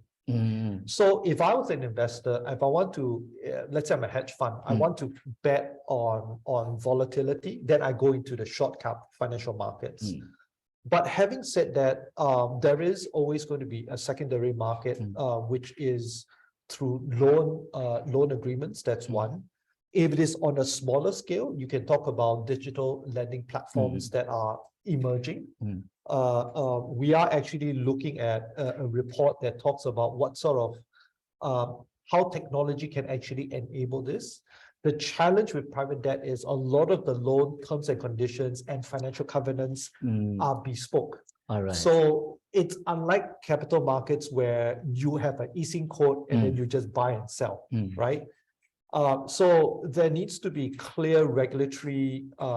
support on this from a legal perspective that allows the novation or the assignment of the rights easily in Thailand and outside. Once you have that, then it becomes a little bit better, right? But it is a slower burn. It's not only a Thailand challenge, obviously. Other markets have this as well. I see. Okay. Thank you ครับก็ผมก็ถามกันนะครับเรื่องของ challenge เรื่องของ secondary market นะก็คุณใหญ่เล่าให้ฟังว่าแน่นอนเป็นเรื่องของส่วนใหญ่หน้าที่ตอนนี้มันต้องเป็นของคนที่เซตระบบคือ regulator ซึ่ง regulator ก็ไม่มีแค่ต่างชาติอย่างเดียวนะมีหลายองค์กรนะที่ต้องมาช่วยตลาด private debt ให้มันเกิดขึ้นนะครับเพราะว่าถ้าตรงนี้ยังไม่เซตเคลียร์เนี่ย supply demand มันไม่เกิดตลาดมันก็จะไม่เคลื่อนต่อได้นะครับรวม secondary market เนี่ยกลุ่มธุรกิจนี้ private อาจจะต่างกับstock market นึงเพราะว่ามันเป็นการลงทุนค่อนข้างระยะยาวนะหลายคนมาตรงนี้ก็เพื่อจะมองเกณฑ์ในอนาคตนะอาจจะไม่ได้หวือหวาเหมือน stock market เรารู้จักกันดีนะเพราะ secondary market ก็จะเป็นรูปแบบหนึ่งนะครับโอเคครับก็ผมคิดว่าในส่วนนี้ก็คงได้ความรู้กันเยอะแยะเลยนะจากคุณเคนเนตนะครับthank you ครับคุณเคนเนต to share with us on this ขอบคุณครับโอเคครับโอเคก็มาถึงช่วงสุดท้ายนะครับของsection ช่วงเช้านะจากทีม Deloitte Consult นะครับผมคิดว่าส่วนหนึ่งจริงๆเมื่อวานเราก็มีพูดนิดหนึ่งนะครับตอนที่ section ที่ผมแชร์เรื่องของwork จะจำได้นะ global trend issue นะครับมีเรื่องของ work future of work ซึ่งผมว่าตอนนี้ทุกคนสัมผัสแล้วล่ะนะครับว่ารูปแบบการทำงานนะฮะ workplace มันก็เปลี่ยนไปนะฮะ workforce ตอนนี้ก็เปลี่ยนไปนะคนแต่ก่อนเคยทำงาน full time ก็เริ่มเปลี่ยนรูปแบบมากขึ้นนะครับลักษณะงานก็เริ่มเปลี่ยนนะครับ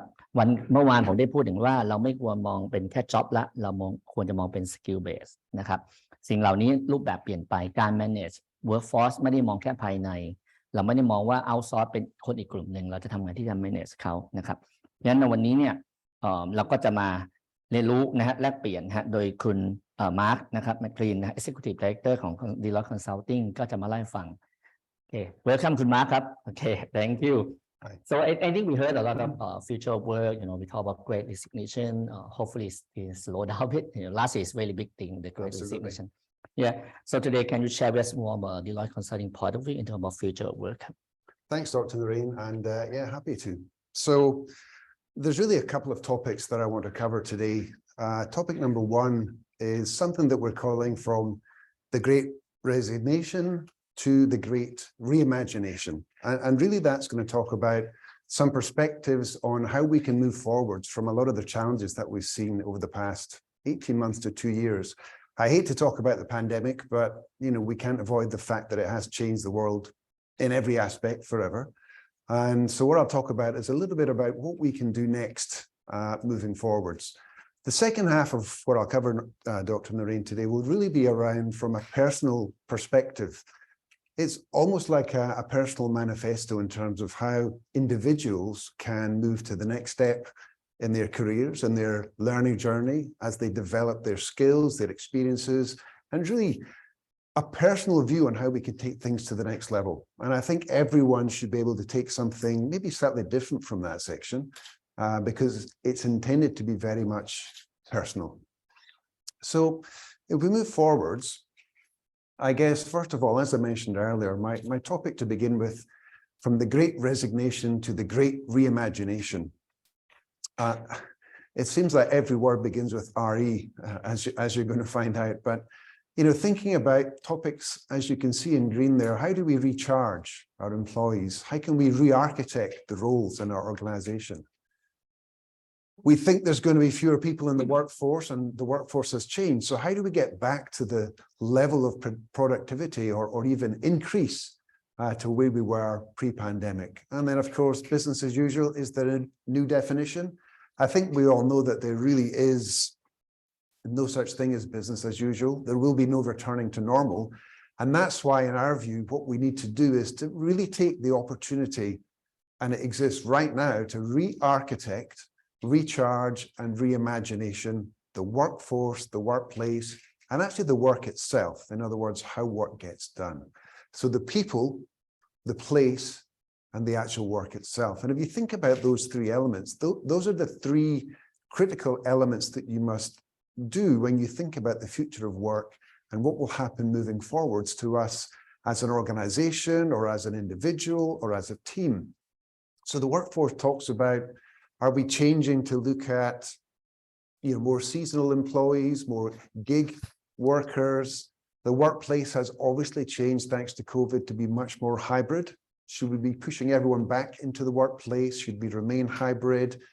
Should we make our new business fit around that? And the work itself, what are the opportunities to change the way that work is getting done? And not just the workplace elements of it, but looking at bringing in AI and cognitive technology. A lot of that happened during the pandemic, and organizations that can really manage that well can become much more competitive as we move forwards into the next 6 to 9 to 12 to 18 months. So I guess I'll do a quick summary of probably 4 or 5 of the most important topics that I see and that our research has shown in terms of how to actually manage the shift in expectations that's been caused by all the things that have happened in that past 18 months, and how we can actually take advantage of those. And this is more from an organization perspective, but I'd like to give you some examples as well. I think the first one is possibly the most important: outcomes versus outputs. For many years, when we focus on the way that managers, for example, manage their teams, they focus very much on the output. How many boxes did I sell? How many elements did I deliver? It's all about the numbers, but it's not really been about the outcomes. And what we've discovered over the past 12 months of our research is shifting a focus to outcomes focuses much more on the business actually achieving its overall goals. And that's when different teams start to connect much better with the rest of the organization, and the organization starts to work together as one. Elevating humans and harnessing technology differently. Well, let me bring up the examples. They'll be a little difficult to read, but this one I think is quite interesting. Chevron is the example that we're using, but they've started to use technology in a way that's very different from what we've seen up until now. For example, as you can see there, their engineers are using holographic computers. They're actually using virtual reality goggles so that they can go in to dangerous spaces in the oil refinery, and they can actually see what's happening real time, but done in a virtual reality space. And that's enabling them to harness human power, but also the power of technology, because we can't get rid of humans, and that's not the point. The point is rather, how do we find that correct partnership between employees, humans, but also the robots or the technology, and bringing those two together successfully is back to what I talked about earlier in terms of reimagination. Point number 3 on the bottom left there, improving the digital workspace. When I present this, I often get a few laughs, but how many of you would really be comfortable being in a meeting, but being represented by an avatar? So a holographic representation of yourself. Now, according to our stats, 47% of employees said, sure, I'm okay with that. I know in Thailand, when I've presented this before and had these conversations, usually I get a laugh. Usually a few people are surprised. And when I ask for a show of hands, it's more like maybe 20%. I think a few of us would find it interesting, but I think getting over to that point where can we really be represented by A hologram, it sounds a bit much like science fiction, but believe it or not, globally, we are certainly seeing that this is starting to happen, and some of the big tech firms are actually building the technology that can really make this not just possible, but something which can actually add value in the workplace. Now, the last couple are very much focused on the work. As you can see, they're eliminating unnecessary tasks. Now, as an HR transformation professional, my focus over the last 20 years has been working with clients to help them take the HR function to the next level. And one of the biggest elements that makes that happen is making an HR professional focus more on the more, if you like, strategic elements of the work that they do. And that's really what we're talking about in this example here. It's thinking about the tasks which are very administratively driven, and can we bring in technology to actually make that happen in a much more sensible, a much more efficient way. And as you can see from the example, you know, Mitsubishi Banking have used robot scanners to digitize millions of documents, which doesn't sound that new, but it's not just digitizing, it's actually verifying the data that's there. And actually there's a physical element. So those robots actually can extract the staples from these documents, which was the one thing that actually prevented robots from doing this work in the past. So a little bit of ingenuity, a little bit of, you know, really thinking through the practical aspects of a problem, came up with a great solution that is freeing up the workforce, because it's the human element of the workforce that robots will never replace. So we need to focus on, I guess, the more repetitive tasks that the machines can do for us, so that we can retain our human elements, things like empathy, for example. That will never exist, at least not in my lifetime, from a machine, as far as I'm concerned. So finally, they're looking at creating new opportunities for existing workforce. And I love this example, and it talks about the Hyatt organization. And they say that their average employee within the housekeeping team stays for 12 years. And again, I've been doing this type of work for 20 plus years, and very few organizations can really say that their average lifespan, or not lifespan, but tenure, I should say, is 12 years or more in the organization. And the way that they've done this is by promoting from within, or if you like, hiring from within. So when they have open positions within the organization, the first place that they look is within their existing workforce, and how can we find and nurture that talent? And when others see success stories, so when you see your colleague being promoted and moving up to the next level, you then realize that that's something that you can also do. But you also realize that this organization cares, and that comes to really the shared purpose, which is the other important factor, which helps make organizations today much more sticky and helps them, if you like, to retain the workforce. It's always good to bring in new talent, but we shouldn't do that at the expense of the talent that we already have. If you're investing in developing your talent, the last thing that you want is for your competitor to come in and sweep them off their feet with an offer of a little bit more money. So thinking about ways to make it a much more sticky talent experience is something that Hyatt have done really well. And again, something that we need to do moving forwards. Every C-suite person that I talk to, CEO, CFO, CHRO, number one problem, people. Where do I find the right talent? Where do I find the right skills? So number one, what are the new sources of talent that we can look at? Sure, we've got to find some new talent pools. But secondly, let's figure out how to get the best out of the team and the teams and the individuals that we are already working with. So, as I said, there's really two parts to this. And I do like to talk about the second half in terms of how can we think about some of the elements that I've discussed, but make it much more personal. So as an individual, it's okay, I can listen to that. I can understand how organizations can maybe move to the next level, how organizations can think about sticky recruitment, all those things that I mentioned. But what does that mean for me as an individual, and how can I actually make that work for me? So at Deloitte, we've come up with something that we call the 10 rules of modern work. And these are designed, as I said earlier, almost as a personal manifesto to enable you to navigate your way through some of the challenges that we just talked about. So let's go through these, and we'll do them fairly quickly, but I'll try to give you a few examples, as we go through. So I guess the first question really is, why did we come up with these 10 rules of modern work? What is it that's actually the driving force behind the need to have 10 rules to understand whether you are 18 and you're starting your first job, or 22, or whether you're 35 or 55? These rules can work for you. Why is that? Well, number one, we're in what we call a marketplace of perishable skills. So we've done quite a bit of research over the past 2 years, again, across the globe, and we found that the half-life of a skill is 4.5 years. So effectively, that means if you learn something brand new today and start deploying it in the workforce, potentially within 4.5 to 5 years, that skill will be redundant. In other words, if you haven't moved on and developed additional skills, then you're going to be much less valuable in the workplace. So you need to understand how we can make our development part of the way that we work today. Secondly, and we talked about this already, but work from anywhere.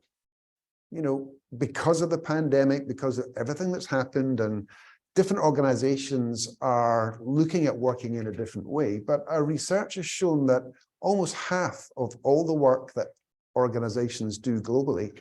can be done remotely. So in other words, if we can really think through how do we make this remote work for us, then we can make our employees much more successful. But as an individual, you need to understand whether the work that you do can be best done in a combination of working in the office and working at home, or could be fully working from home, or could be working from the beach, if you like to have a nice seashore, for example, in the background. Number three is kind of linked to number one, but you'll see it talks about the relentless pace of change. So nothing stays the same, everything moves forwards, and we know that, but we've done a lot of work around the different types of jobs that we see. And, I talked earlier about how robots are coming into the workplace, AI and cognitive technology is coming into the workplace. So with that, what does that mean for some of the jobs? Well, as the headline says there, some of the jobs today are becoming irrelevant within 4 years. So it's not just the skills, but you potentially need to be moving into a new role, or your existing role needs to be changing in terms of the responsibilities that you have. Otherwise, you or that job may become irrelevant within 4 to 5 years. Now, looking at these first three, do I see this from an Asia Pac, or from a Southeast Asia, or from a Thailand perspective? Yes, I think they're true. I think maybe it's 4.5, maybe it's 5 or 6 years, but I definitely see the skill sets in Thailand changing, particularly moving towards digital. Digital, remember, as a definition, is not just about technology, it's about a mindset as well. So it's how you manage your people. And managers in organizations need to understand how to manage in a digital world. Otherwise, they will be left behind. And that's an example of jobs becoming irrelevant. So your ability to manage people must move with the times. Otherwise, someone else will be taking that role of manager moving forwards. Many pathways to growth and success. When I left university and went to work a very long time ago, in those days, loyalty was something which we felt was important and which employers felt were important. And most people at that stage, when I started my role, I was working alongside people who, like that last point on my previous slide, had been in their role for 10, 15 or more years. Nowadays, we can expect, I guess, 4 to 5, 5 to 6. I've seen CVs of people who are 30 years old with 7 different roles that they've had already. So that changes the way that I think about the workers that are going to be working with me. How can I get the best out of someone if I can only expect them to stay for 2 or 3 years? But we need to realize as individuals that sometimes moving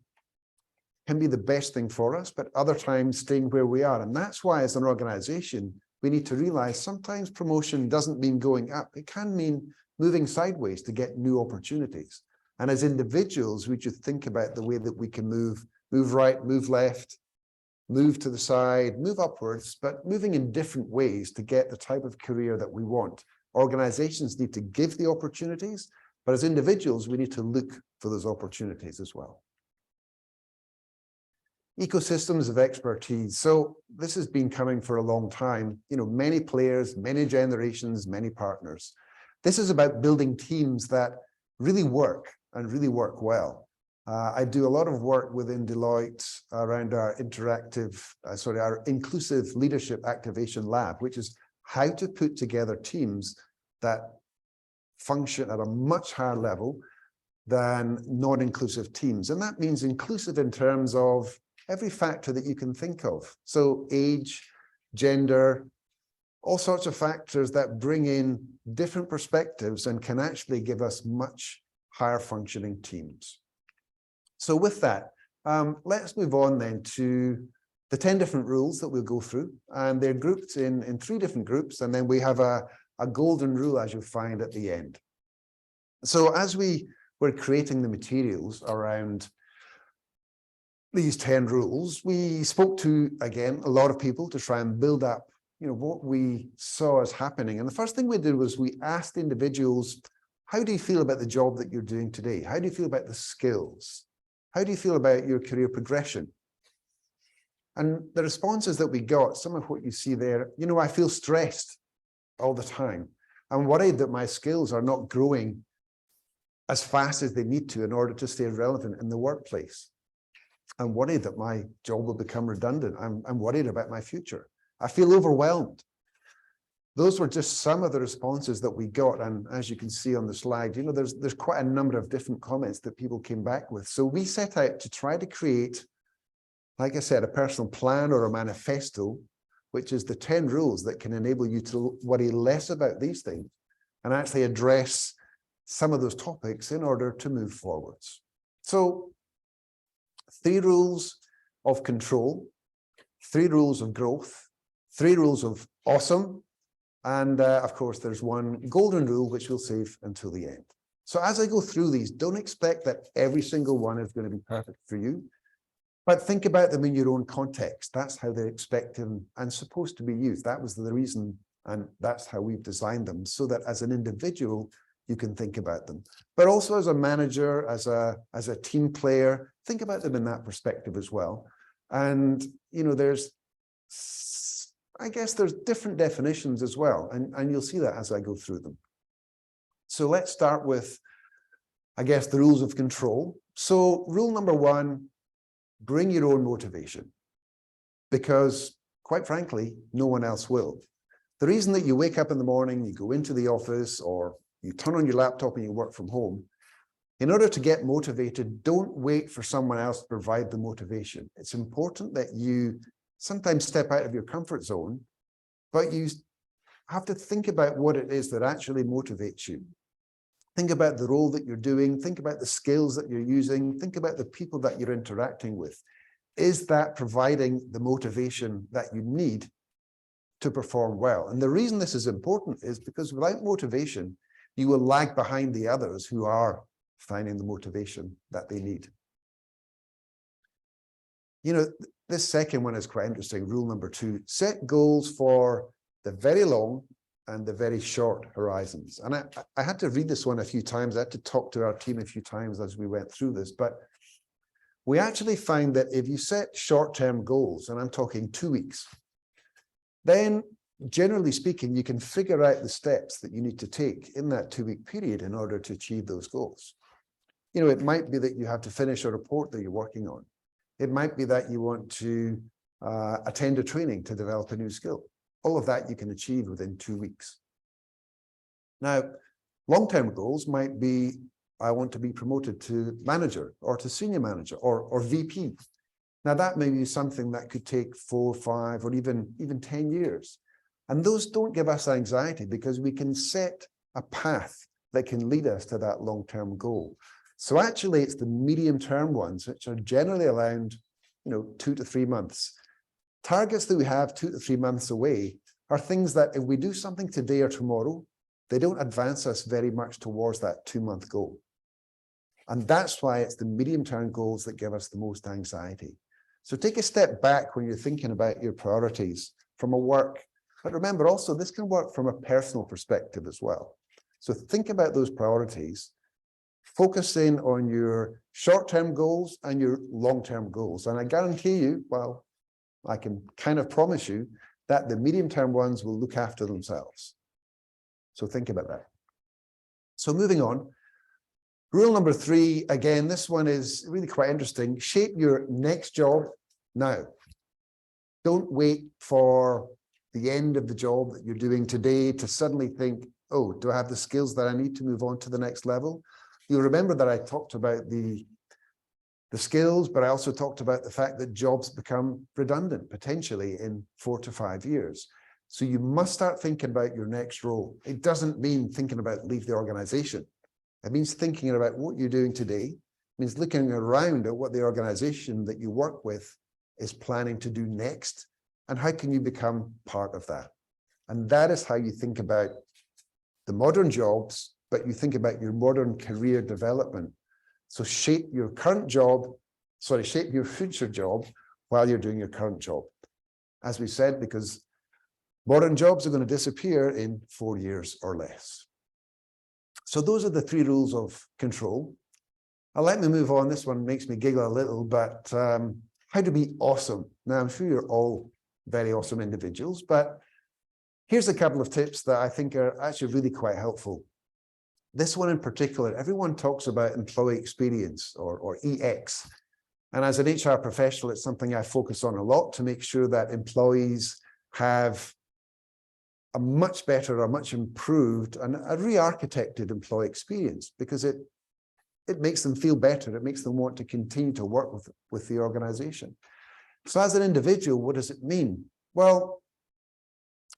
the most important part is that we need to stop thinking that it's our direct boss, our line manager, who decides how well we're doing. It's our customers, it's our clients, it's the people who actually receive the work that we do.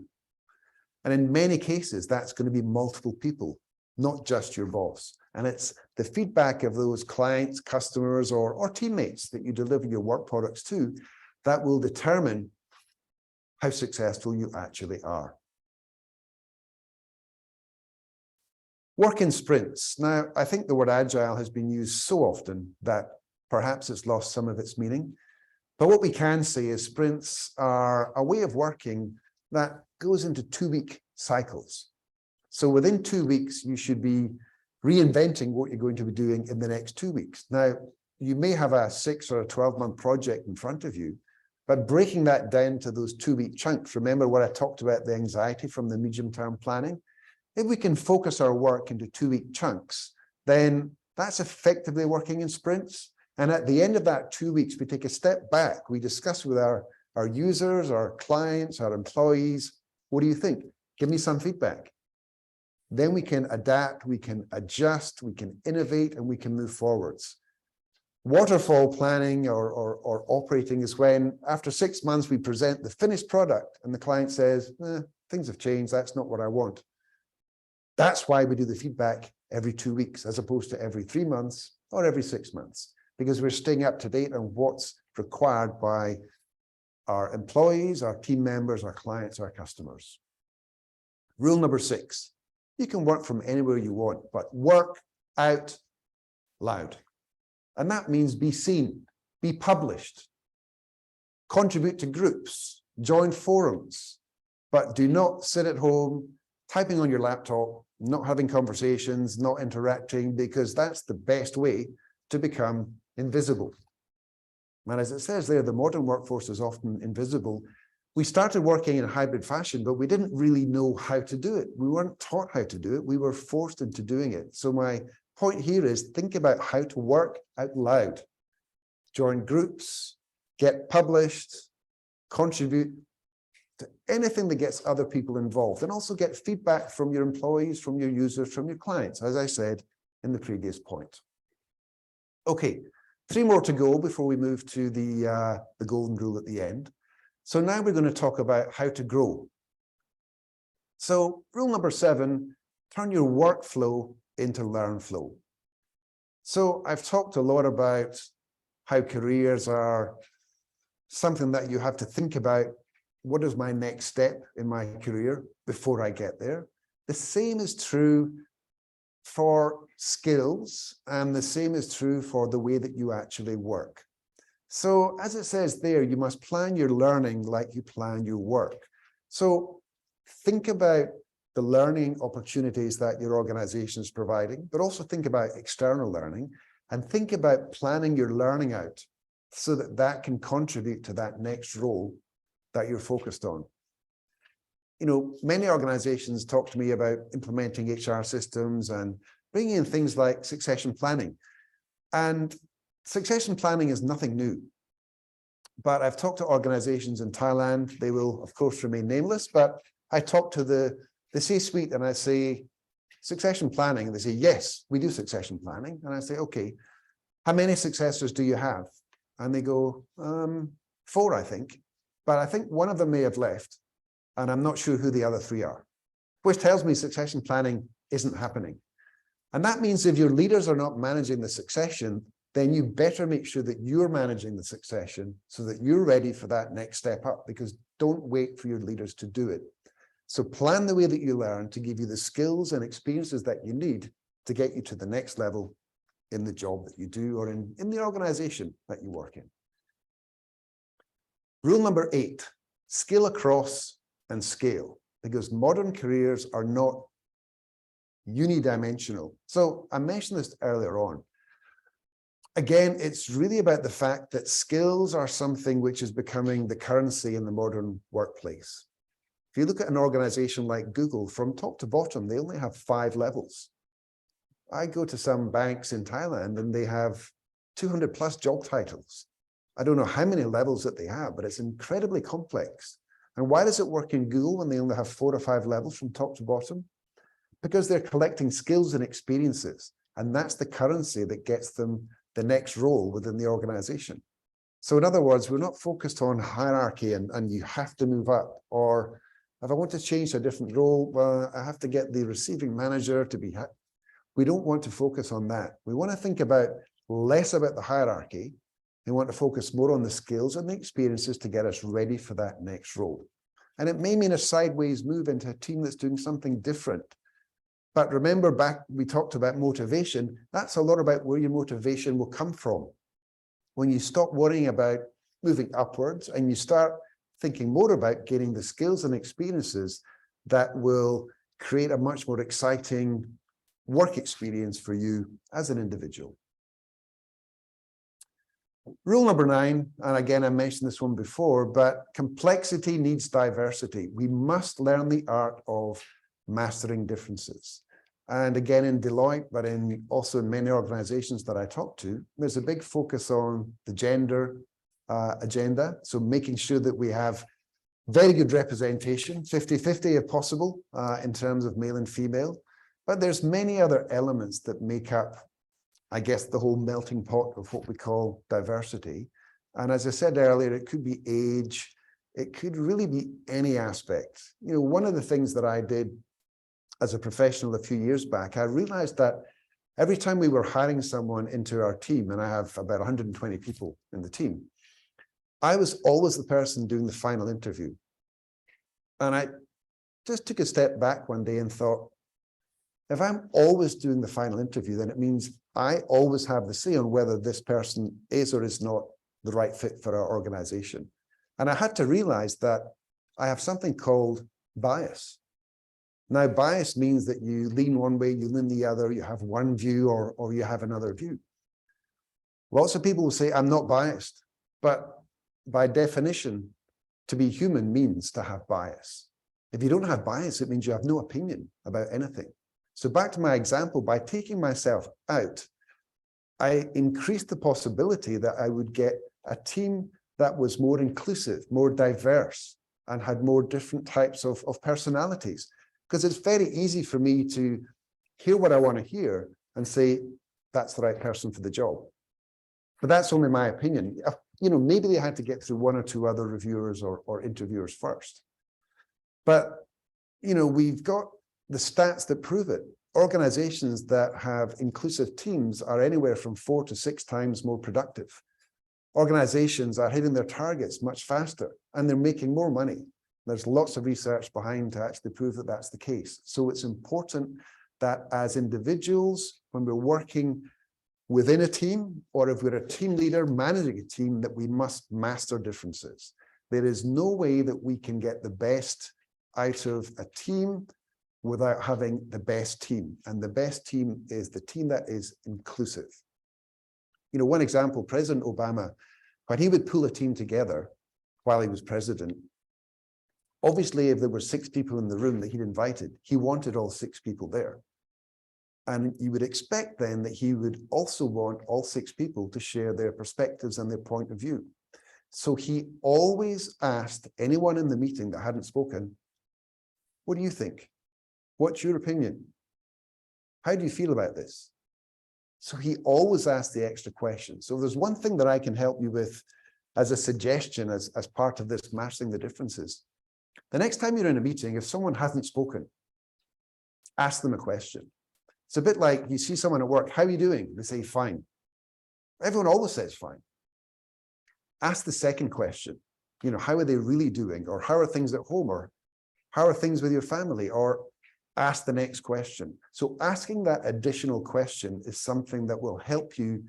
to better understand what's happening in your team. And when you do that, you can really put together the most powerful teams and really reach heights and performance that you've never reached before. And we would call it unleashing the performance of your team. So with that, those are the 9 rules. So rule number 10, bit of a jargon, this one. It's been used quite a lot recently. Always run a side hustle. What does that mean? Well, the best ideas live outside your comfort zone. So I think there's different ways that we can view this one. Obviously, we're talking about something other than work, but we're not talking about a hobby. So my side hustle is not going out for a game of golf with my friends. It's not playing badminton. It's not going swimming. It's not playing chess with my kids. It's something that's different. It has to be something that helps you to create the motivation that I spoke about earlier. It has to be something that is new, something that helps you to develop a muscle that you haven't used before. And it might be a muscle in your brain, not necessarily the bicep. One of the ways that we define the side hustle as truly being a side hustle and outside your comfort zone is you need to invest. And ideally, investing some of your own money. And again, it's not necessarily playing in the stock market. Maybe it's contributing to a cause that you really believe in. Maybe it's investing your time in supporting something, again, that you really believe in, that aligns with the purpose that you have. What this will do is outside of work, it will clear your mind and enable you to focus on something else. And that gap stops you from thinking about work from the moment that you wake up until the moment that you go to bed. Most of us use our iPhone or Samsung or whatever phone we have. That's our alarm clock. It's sitting by our bed. Your alarm clock goes off first thing in the morning. What's the first thing you do? Well, turn off the alarm. Oh, I've got 3 emails. If someone had told me 10 years ago I'd be reading emails in bed, I wouldn't have believed it. I would have laughed and said, that's crazy. Again, when I have this conversation with groups, I would say 80% plus would agree the first thing that they do is read their emails, or at least look at the headlines and go, oh,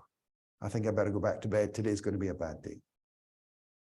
But thanks to technology, as I said earlier, which is making a big difference in the workplace, it's also having some negative impacts as well. So we need to break that cycle. So on the weekends, maybe we need to turn off the phones. We maybe can't go as far as they do in countries like France, where after 5:30 p.m. and on weekends, it's illegal. Actually illegal. They have made a law that prevents emails being sent outside of working hours. You cannot send and you cannot reply. Now, that's not something which I think will be legalized in this region anytime soon, but it's something that you can think about in terms of how you operate. If you work until 2 o'clock in the morning and your team is working there with you, then you're setting an expectation that that's how things should be. And we need to make sure that we set the right expectations. And again, breaking that cycle is something which we can do by having the side hustle, which enables us to get remotivated when we get back to work on a Monday morning. So in summary, as you can see here, 3 rules of control, 3 rules of awesome, and 3 rules of growth. And with the golden rule that I just mentioned, that makes up our 10 golden rules. And I hope that that makes a little bit of sense to each one of you that are watching today. As I said, don't try to make all 10 rules work for you. Pick a few that make sense. Maybe you want to think about 2-week sprints. Maybe you want to think about skills as a currency and how can I take my career to the next level? Or maybe you're already thinking about what your side hustle might be.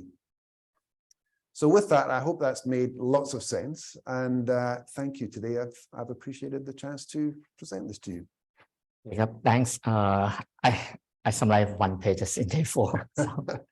But I really enjoyed the session, and I learned a lot. And I want to summarize for our audience in Thai quickly.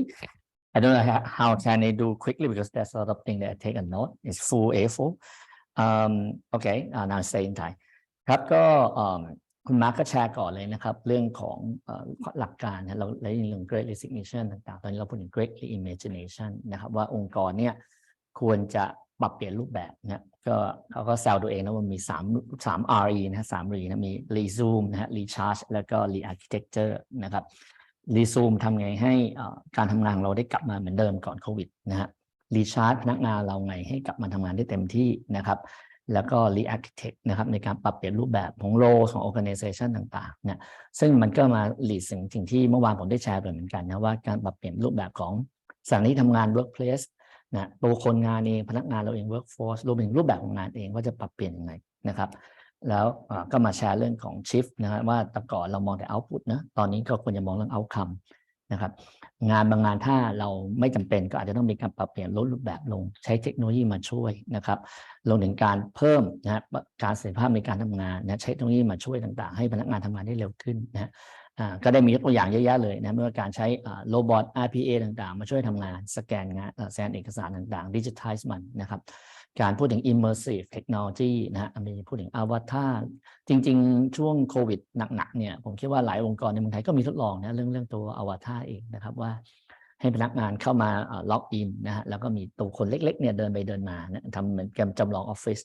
นะครับอีกอันนึงที่น่าสนใจนะก็แชร์ต่อว่ามันมี5เรื่องนะที่รูปแบบการทำงานในอนาคตมันจะเปลี่ยนไปนะเราพูดถึงเรื่องของ perishable skill นะอันนี้ฟังดูแล้วอาจจะน่ากลัวนิดหน่อยนะว่า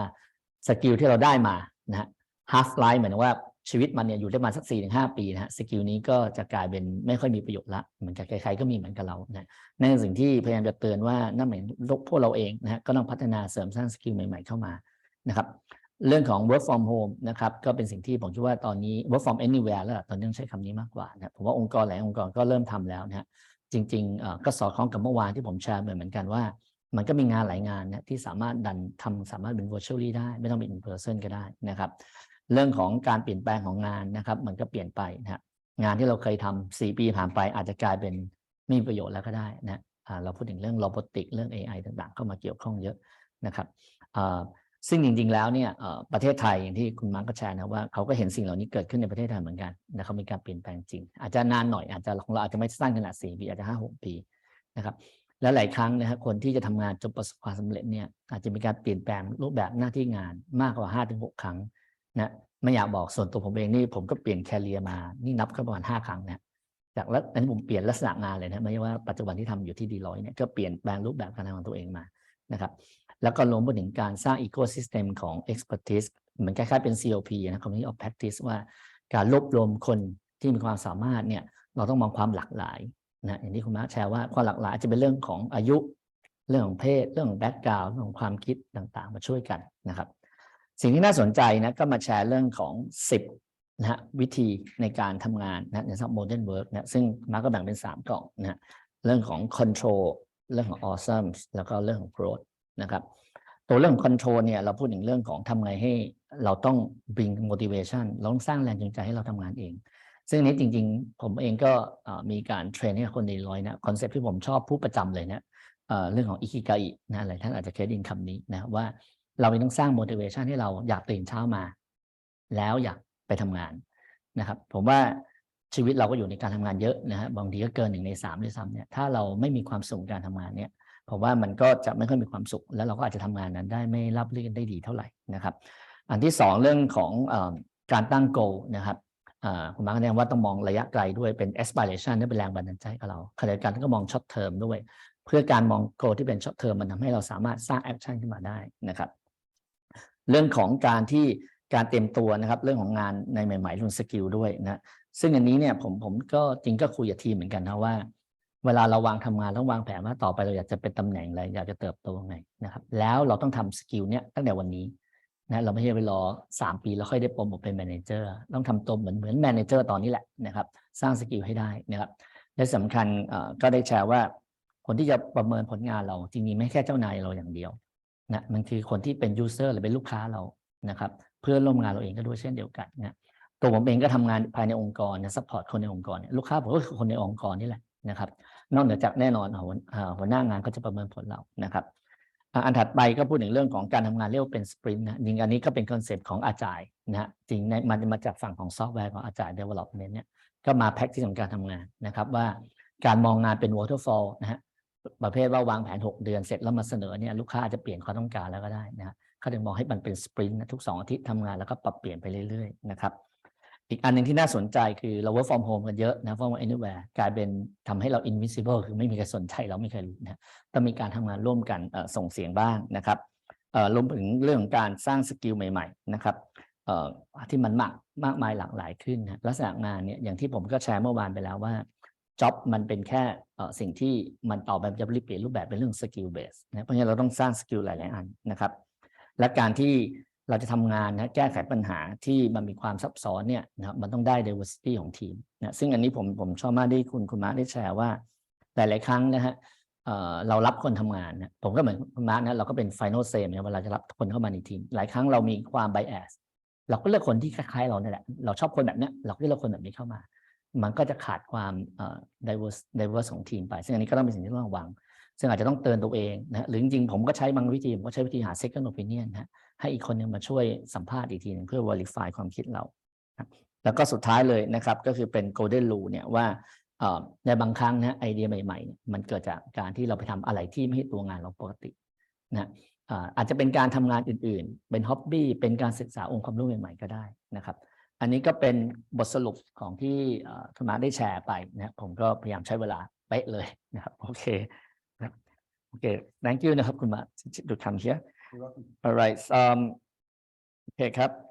ก็ขอบคุณทุกท่านนะครับในช่วงเช้าเนี่ยเราก็